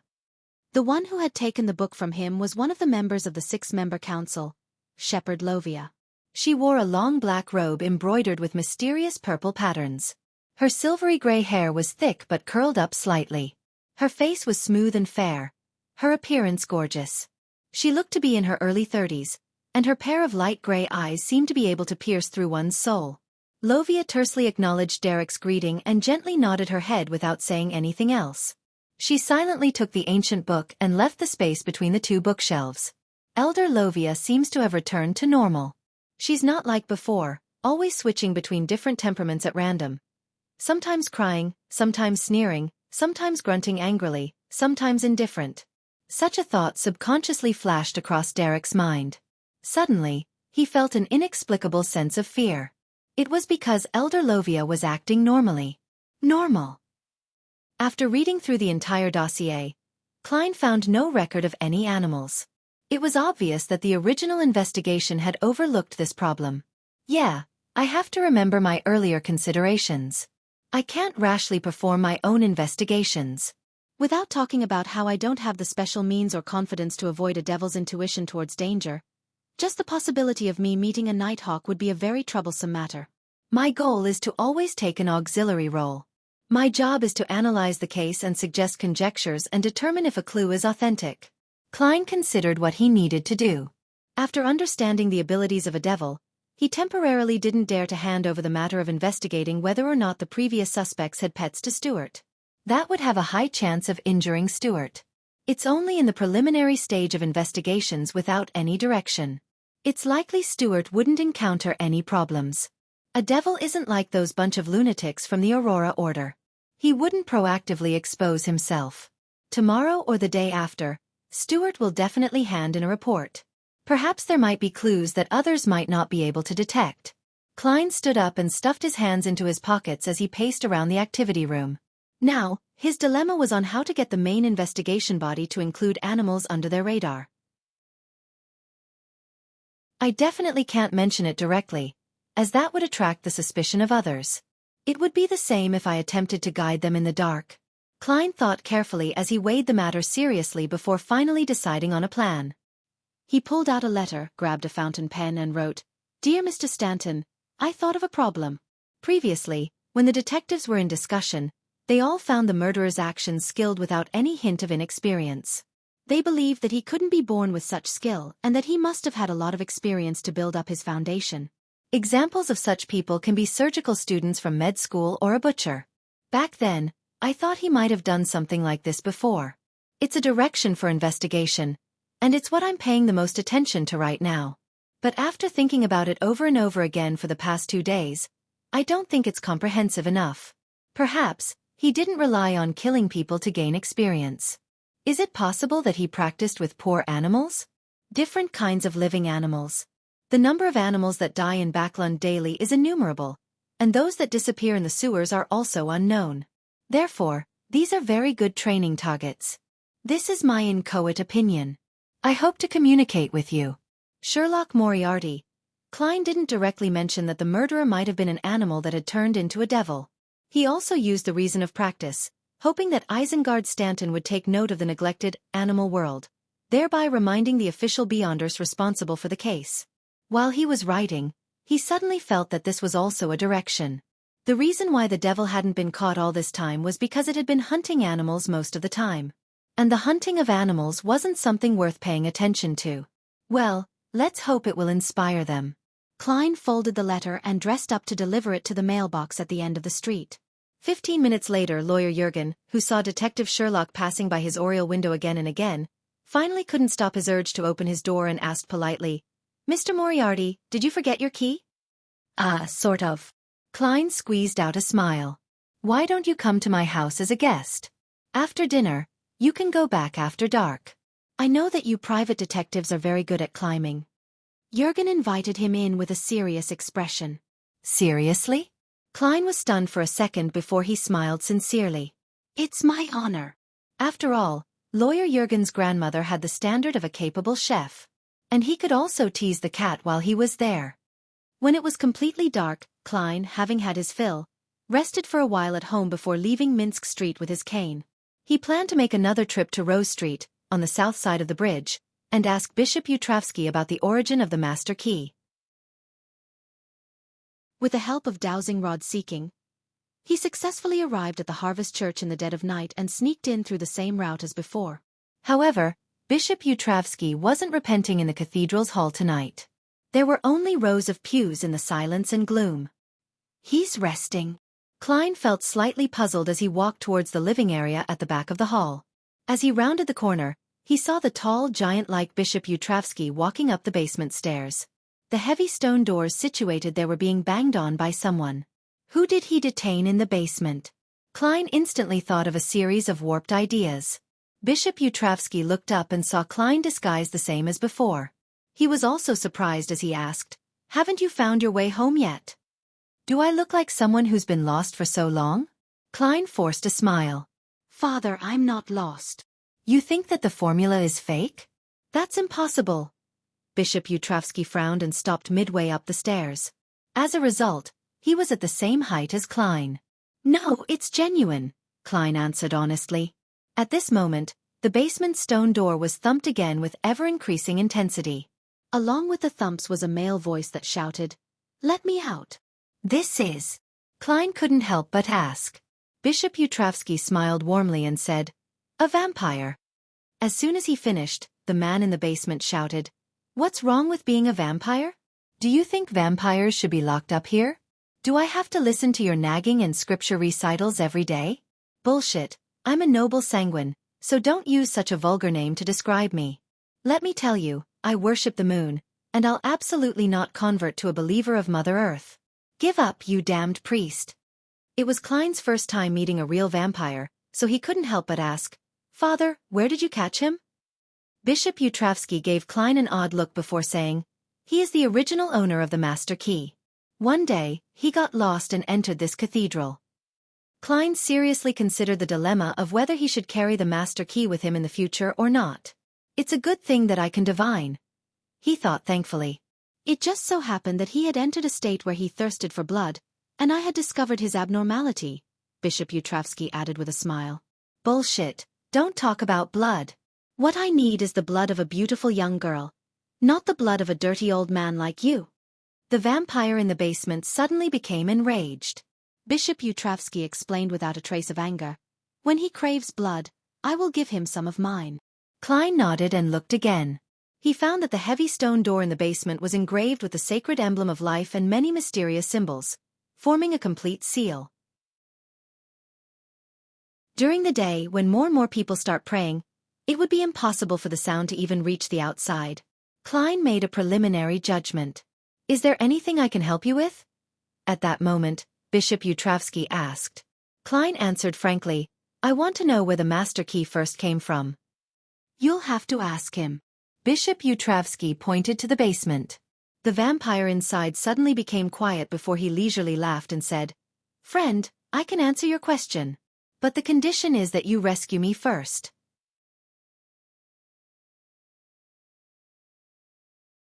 Chapter 316. Never perform unprepared. He actually named his price. Upon hearing the vampire's request, Klein felt both irritated and amused. He looked at the Bishop Utravsky, who was standing in front of him, and asked, "Father, may I borrow your candle? The one that you used last time. I've forgotten what it's called." Before Bishop Utravsky could reply, the vampire in the basement spoke in a stunned voice. "What do you want to do? What do you want to do?" At this moment, Bishop Utravsky answered warmly, "It's called the mental terror candle. What are you borrowing it for?" "Father, you're very cooperative. You even knew to ask." The corners of Klein's mouth curled up. "I plan to use it to directly inquire the deepest part of this friend's heart.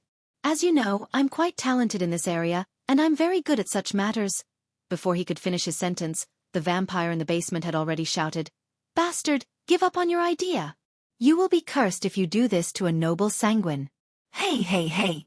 I'll speak. I'll tell you the origins of the master key. Klein immediately chuckled. Thank you for your cooperation. Humph. The friend of that dirty old man naturally isn't a good person. As a sanguine, all I did was go to the hospital to steal blood bottles to drink. Why did I end up locked up in here and forced to listen to this naggy, housefly-like Bible of life? The vampire in the basement angrily complained. Frankly speaking, if you really are who you claim to be, and you bumped into me, at most I would give you a warning. Unfortunately, you got lost and entered this cathedral. The priest you encountered used to kill people wantonly and enjoyed combat, but he's now pious and repentant. You can only blame your poor luck. However, with Bishop Utravsky's recovery, he's unlikely to hurt you. At most, he will keep you to his side. Klein silently responded.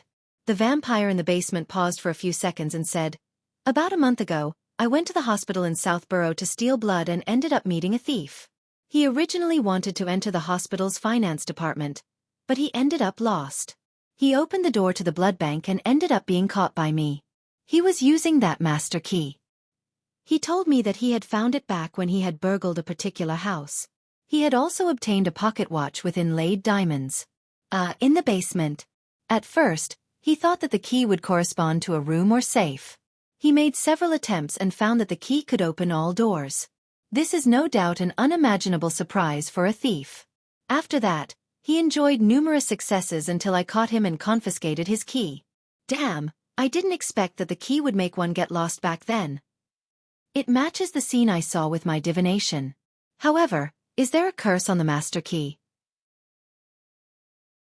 The previous owner was detained because he got lost, and the owner before that was caught red-handed because he got lost. Perhaps I should really throw it into the space above the gray fog and take it out when I need it. But that will be a lot more troublesome and might cause delays to certain matters. Klein controlled his expression and asked unhurriedly, Did the thief say where he stole it? The vampire in the basement mumbled, Are you doubting my intelligence? How could I not ask about this? He said it was in the area south of the bridge, 48 River Bay Avenue. I was planning to check it out when... Damn it! All right, I'm done answering. Don't disturb me anymore. Klein didn't leave just because he received an answer. Instead, he slowly took out a halfpence copper coin and recited softly, He's lying. After repeating it 7 times, Klein's eyes turned dark, and he flicked the coin up. He watched it spin in the air before it landed in the palm of his hand. It was heads, indicating a positive response. In other words, the vampire was lying. The thief's description coincides greatly with what I had seen through divination, so they confirm each other. The vampire must have lied about the exact address. Klein looked at Bishop Utravsky and said with a chuckle, He lied. Let me think about the reason why he lied. It would be very unwise of him to vent his anger and seek revenge on me, who is completely uninvolved. It would also be very detrimental to his situation.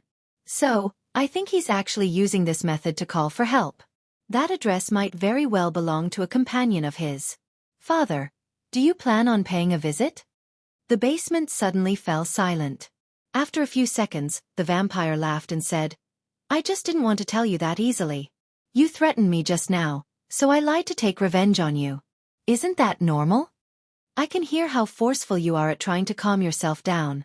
Klein smiled and said, Then what's the real answer? If you continue lying, I don't mind sending this address to the 3 churches. I'll just say that it has something to do with the recent serial murders. Humans are really vicious. The vampire sighed through gritted teeth. The area south of the bridge, 32 Verdi Street. Klein tossed the coin again and got the result that the vampire wasn't lying. It seems like vampires don't have the ability to interfere with divination. I should confirm it above the gray fog when I'm back. Klein pressed his hand to his chest, faced the heavy stone door and bowed. Thank you for your cooperation. Humph, the vampire in the basement snappily replied. As Klein turned to leave, the vampire suddenly shouted, Remember that my name is Emlyn White. Remember, my name is Emlyn White. Why do I have to remember your name? It's not like I'm going to save you. Without preparation, and without a home ground advantage, I'm no match for Father Yutravsky, and he has the mystical item to transfuse blood. Could it be that this vampire's companion will offer a bounty, and he wishes for me to sell this information? Klein was surprised for a moment before he walked out of the Harvest Church without a word. After finding a secluded place, he undid the spirit pendulum wound around his left wrist and started to divine if he should visit 32 Verdi Street at that very moment. The answer he got was that there was some danger, but it wasn't too high. There is certain danger. Where's the danger? What kind of danger would it be? Klein carefully analyzed the situation, suspecting that the apprentice who died from losing control had turned into a ghost-type monster due to its intense grievance. Furthermore, it was a relatively strong one at that. That's not right. That thief clearly came out with the master key without encountering any trouble. Could it be that the danger is in another secret location in the house? Klein thought for a moment and decided that it would be best for him to go only when he was sufficiently prepared.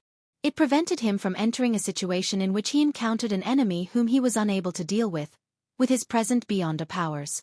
At the very least, I'll have to wait until I buy bullets that can purify wraith shadows. He nodded slightly. After this consideration, combined with his previous battle with Don Paladin Bishop Yutravsky, Klein suddenly felt that he could vaguely conclude the first rule of a magician: never perform unprepared. Doing otherwise would result in a high chance of messing up. Klein added silently. On Tuesday morning, after preparing butter and toasting 2 slices of bread, Klein was in no hurry to eat. He opened the door and retrieved the day's newspaper from the mailbox. There's a letter. He pulled the letter out from the newspaper and glanced at the envelope as he returned to the dining room. It's from Stuart. It appears that he has already completed his preliminary investigations. Klein nodded slightly, tore open the envelope, shook the piece of paper, and sat down at the dining table as he read it. Stuart claimed that the 2 suspects had shown no signs of abnormal behavior. One of them entrenched himself at the grocery store and guarded his wife and children, living a lifeless life, while the other was busy with various temporary jobs and working hard to maintain his life. They were not irritable, nor did they have the urge to fight. They also didn't lock themselves up in a room. At the end of the letter, Stuart lamented the harsh situation in Eastborough, and vowed to save enough money to avoid being reduced to staying there when he was old. Thank you for your help. I will share my findings with the rest of you if there are any other clues. Klein replied to the letter simply when he saw how Stuart had no signs of being discovered. He didn't want Stuart to delve deeper into the case, or else the devil might detect the danger and kill any latent dangers in advance. Putting away his pen and paper, Klein picked up a piece of bread that had already been soaked in butter, and leisurely spent his breakfast with a cup of black tea and the newspaper. During this process, he felt rather regretful that there were no signs that the Beyonder gathering organized by old Mr. Eye of Wisdom would be held. Sigh, the existence of this devil has seriously affected the lives of the Backlund Beyonders. I hope Mr. Isengard Stanton is able to notice my hint and be fruitful. Yes, he should be a recognized Beyonder by the officials.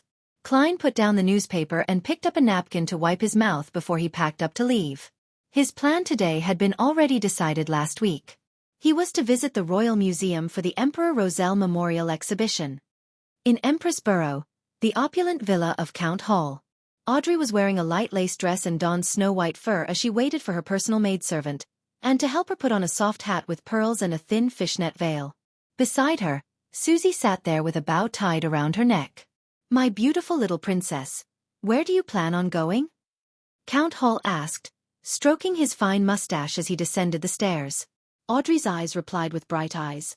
Father, I plan to attend the Roselle Memorial Exhibition. I can take a look at the original diary of Emperor Roselle and find a chance to get some for Mr. Fool, she added in her mind. Count Hall muttered to himself. Why are you going today? There will be a lot of people, and the scene will be very chaotic. Yes, I'll get someone to coordinate with the Church of the God of Steam and Machinery. After the official exhibition is over, they'll open its doors specially for you and your friends for half a day. That way, you can have a quiet and undisturbed tour. If you have anything you wish to look at closely, you can discuss it with them directly. In that the case, that seems even better. I can directly look through the diaries in this exhibition. Audrey lifted her skirt and curtsied. Thank you, handsome Count Hall.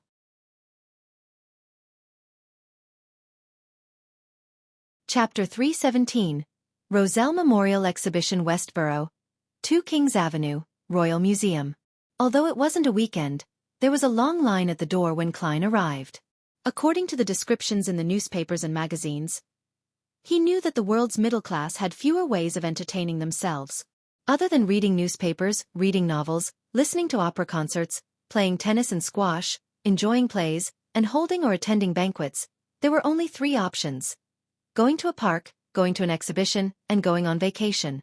Due to Emperor Rosel's influence, annual vacations were already common phenomena. At 9 o'clock sharp, Klein, who was wearing a silk top hat, a black cane, and a long double-breasted frock coat, followed the people in front of him and entered the museum. There was a split here, and the different guides led a number of visitors down different passages.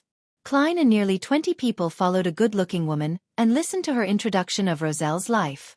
This was of zero value to Klein, who was half a historian, so he was so bored that he began confirming the location of his wallet. Since his wealth had soared to £952, just a step away from £1,000, his wallet could no longer hold so much cash, and he could only carry some of it selectively. As for the rest, Klein didn't feel at ease to just leave them at home without protection, so he threw them all above the grey fog. As they walked, they entered the first exhibition hall. The female guide excitedly said, "Ladies and gentlemen, these are the daily necessities of Emperor Rosel. Look, that's his velvet quilt, and that's the golden glassware he used to drink his wine. That's the toilet he used, the first toilet in the modern sense. Even a toilet he had used before is being exhibited?" Klein suddenly felt some sympathy for Rosel. Then he looked at the toilet with a flushing system behind the glass wall and saw that it was shimmering with golden light. It seemed to have a layer of gold foil on its surface, and it was engraved with an exaggerated and artistic pattern. How extravagant! Klein no longer sympathized with Rosel. Separated from the toilet by only a glass layer was Rosel's everyday clothing, including cuffs, a shirt with pleats at the collar, and so on. It was obvious that the female guide was rather impressed by Intis's dress culture. After the Daily Necessities exhibition hall, there was a display of the original versions of the important documents which Rosel had issued, including the Civil Code and other extremely valuable historical relics. At that moment, the female guide pointed at a display cabinet and said, "This is one of the diaries left behind by Emperor Rosel. It uses his self-created mysterious symbols that have yet to be deciphered to date." Many historians and archaeologists believe that these notes contain the least-known secrets of Emperor Rosel. As a romantic, I have my own guesses. Perhaps these are the symbols he had agreed upon with his most beloved woman. They wrote about each other, but were never able to truly be together. "You're suited for writing novels." The corner of Klein's mouth twitched. His eyes then turned to the notebook that was spread open in the display cabinet. On it were the simplified Chinese he was extremely familiar with. March 6th. Damn it, I'm almost constipated from eating the food here. March 17th. Are the ladies of Intis so open? Did I hit on her, or did she hit on me? I just find it odd. March 22nd. It's time to choose a religion. On one side is the Church of the Eternal Blazing Sun, and on the other is the Church of Craftsmanship. My choice is without a doubt. Praise you, God of all machinery. One day, I will make the Church of Craftsmanship change its name to the Church of Machinery. It's indeed very romantic. Romantic constipation. This should be a diary entry written by Emperor Rosel in his early days. It's without any valuable information. His handwriting is even uglier than mine. Klein looked away and sked. Of course, he only saw the 2 pages that were spread open. He didn't know what else was on it. I wonder how the security measures here are. I wonder if there is a chance of sneaking in and flipping through them. Klein looked around and saw that there were quite a few security personnel on the surface. Perhaps there are beyonders from the Church of the God of Steam and Machinery. He muttered under his breath and followed the female guide as he blended in with the crowd. He entered the next exhibition hall, which was called The Gentle Rosel. This is Emperor Rosel's first love letter. This is his first love poem he created. When you are old. The female guide looked at the manuscript in the display cabinet with glimmering eyes. Shameless. Yeats's coffin can't be held shut any longer. Klein couldn't help but lampoon. This is a bracelet he made. This is the original manuscript of his novel. The female guide introduced with a tone of extraordinary adoration. Klein tried hard not to let his expression change. Of course, he also believed that Emperor Rosel, who was an artisan in his beyond a profession, was definitely very skilled in his craftsmanship. This is the basic education textbook that he improved to educate his children. Each word has its own corresponding picture. It was a little game he had invented for his children, similar to Intis chess, but somehow it didn't become popular. These are the toy blocks he invented. These were also for his children, the female guide said in a gentle tone without even realizing it. Isn't this fucking Chinese chess? Furthermore, Lego wants to collect the licensing fees from you. Klein could only smirk to hide his other emotions. With a single glance, he noticed that there was a woman over 1.7 meters tall standing in front of this display cabinet. The lady had chestnut hair that fell to her waist, and she had a perfectly proportioned figure. She was neither fat nor thin. She wore a lace dress which had the vibes of a young girl, but she wore a black out-of-fashion bonnet, and a fishnet veil hung down, concealing her face. She stood in front of the display cabinet and stared at the items inside for a long time without leaving. Even when Klein and the others followed the guide to the next exhibition hall, she remained rooted to the spot. After passing through a few more exhibition halls, the female guide pointed ahead and said, "The next thing you will see is Emperor Roselle's restored study." Of course, it's only a part of it. As she spoke, Klein and the others entered the exhibition hall as the area before them opened up. It was almost like a library, lined with shelves which were 2 stories high. There were ladders sitting beneath them and aisles between them leading to a 3-dimensional book park.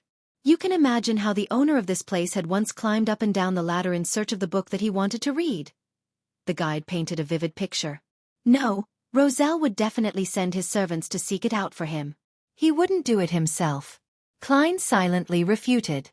In the center of the row of bookshelves were desks, chairs, brass lampstands, and the like. They were all protected under the cover of glass and were blocked from making contact with the outside world. With a single glance, Klein found a stack of manuscripts which were all yellow in color. The stack of manuscripts weren't spread out, so one could only see the contents of the first page. It was a drawing of a rectangular object with a detailed description. This is a portable miniaturized application of the telegraph. Through it, one can connect to the person holding the same item and receive and exchange information. You can even converse with them directly. This requires better positioning. I think we can boldly cast our sights to the sky. There are no obstructions in the sky, and it would allow for better transmission of signals. Emperor, you aren't even letting go of a cell phone. Klein couldn't help but facepalm. At that moment, the guide introduced the stack of manuscripts. These record the wonderful ideas of Emperor Roselle. They record inventions which he was unable to turn into reality in time. They record the glory of what our human civilization is capable of. Klein didn't pay any attention to the flattery and instead casually sized up the other things. Suddenly, he noticed a bookmark in a hardcover book on the desk. The exposed part of the bookmark depicted a drawing which was randomly drawn by a child.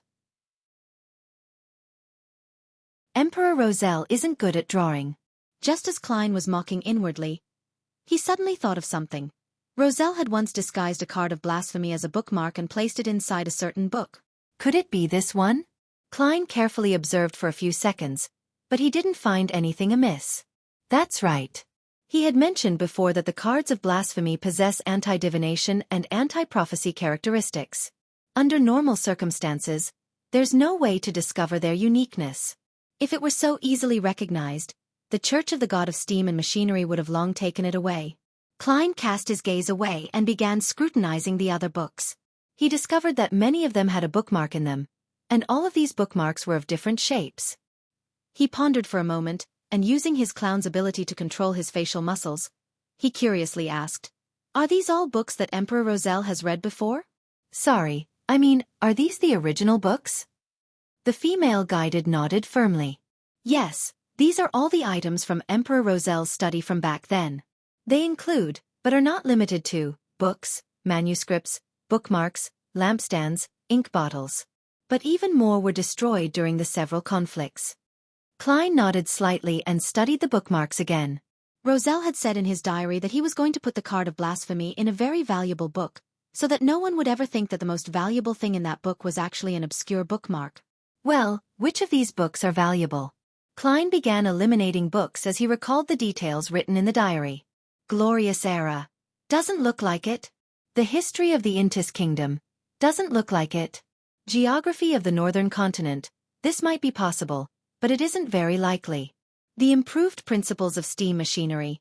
Just like before. Klein scanned the books one by one, when his eyes suddenly came to rest on the first pile of manuscripts he saw. They were recording objects from Earth, objects which Roselle had wanted to invent but lacked the conditions to do so. There was also a bookmark in it, and on it, there was a depiction of Roselle in royal emperor clothes. You're tuning in to the Xiaofan's Wuxia Tales YouTube channel. Don't forget to subscribe and join us on this journey to catch the most captivating stories.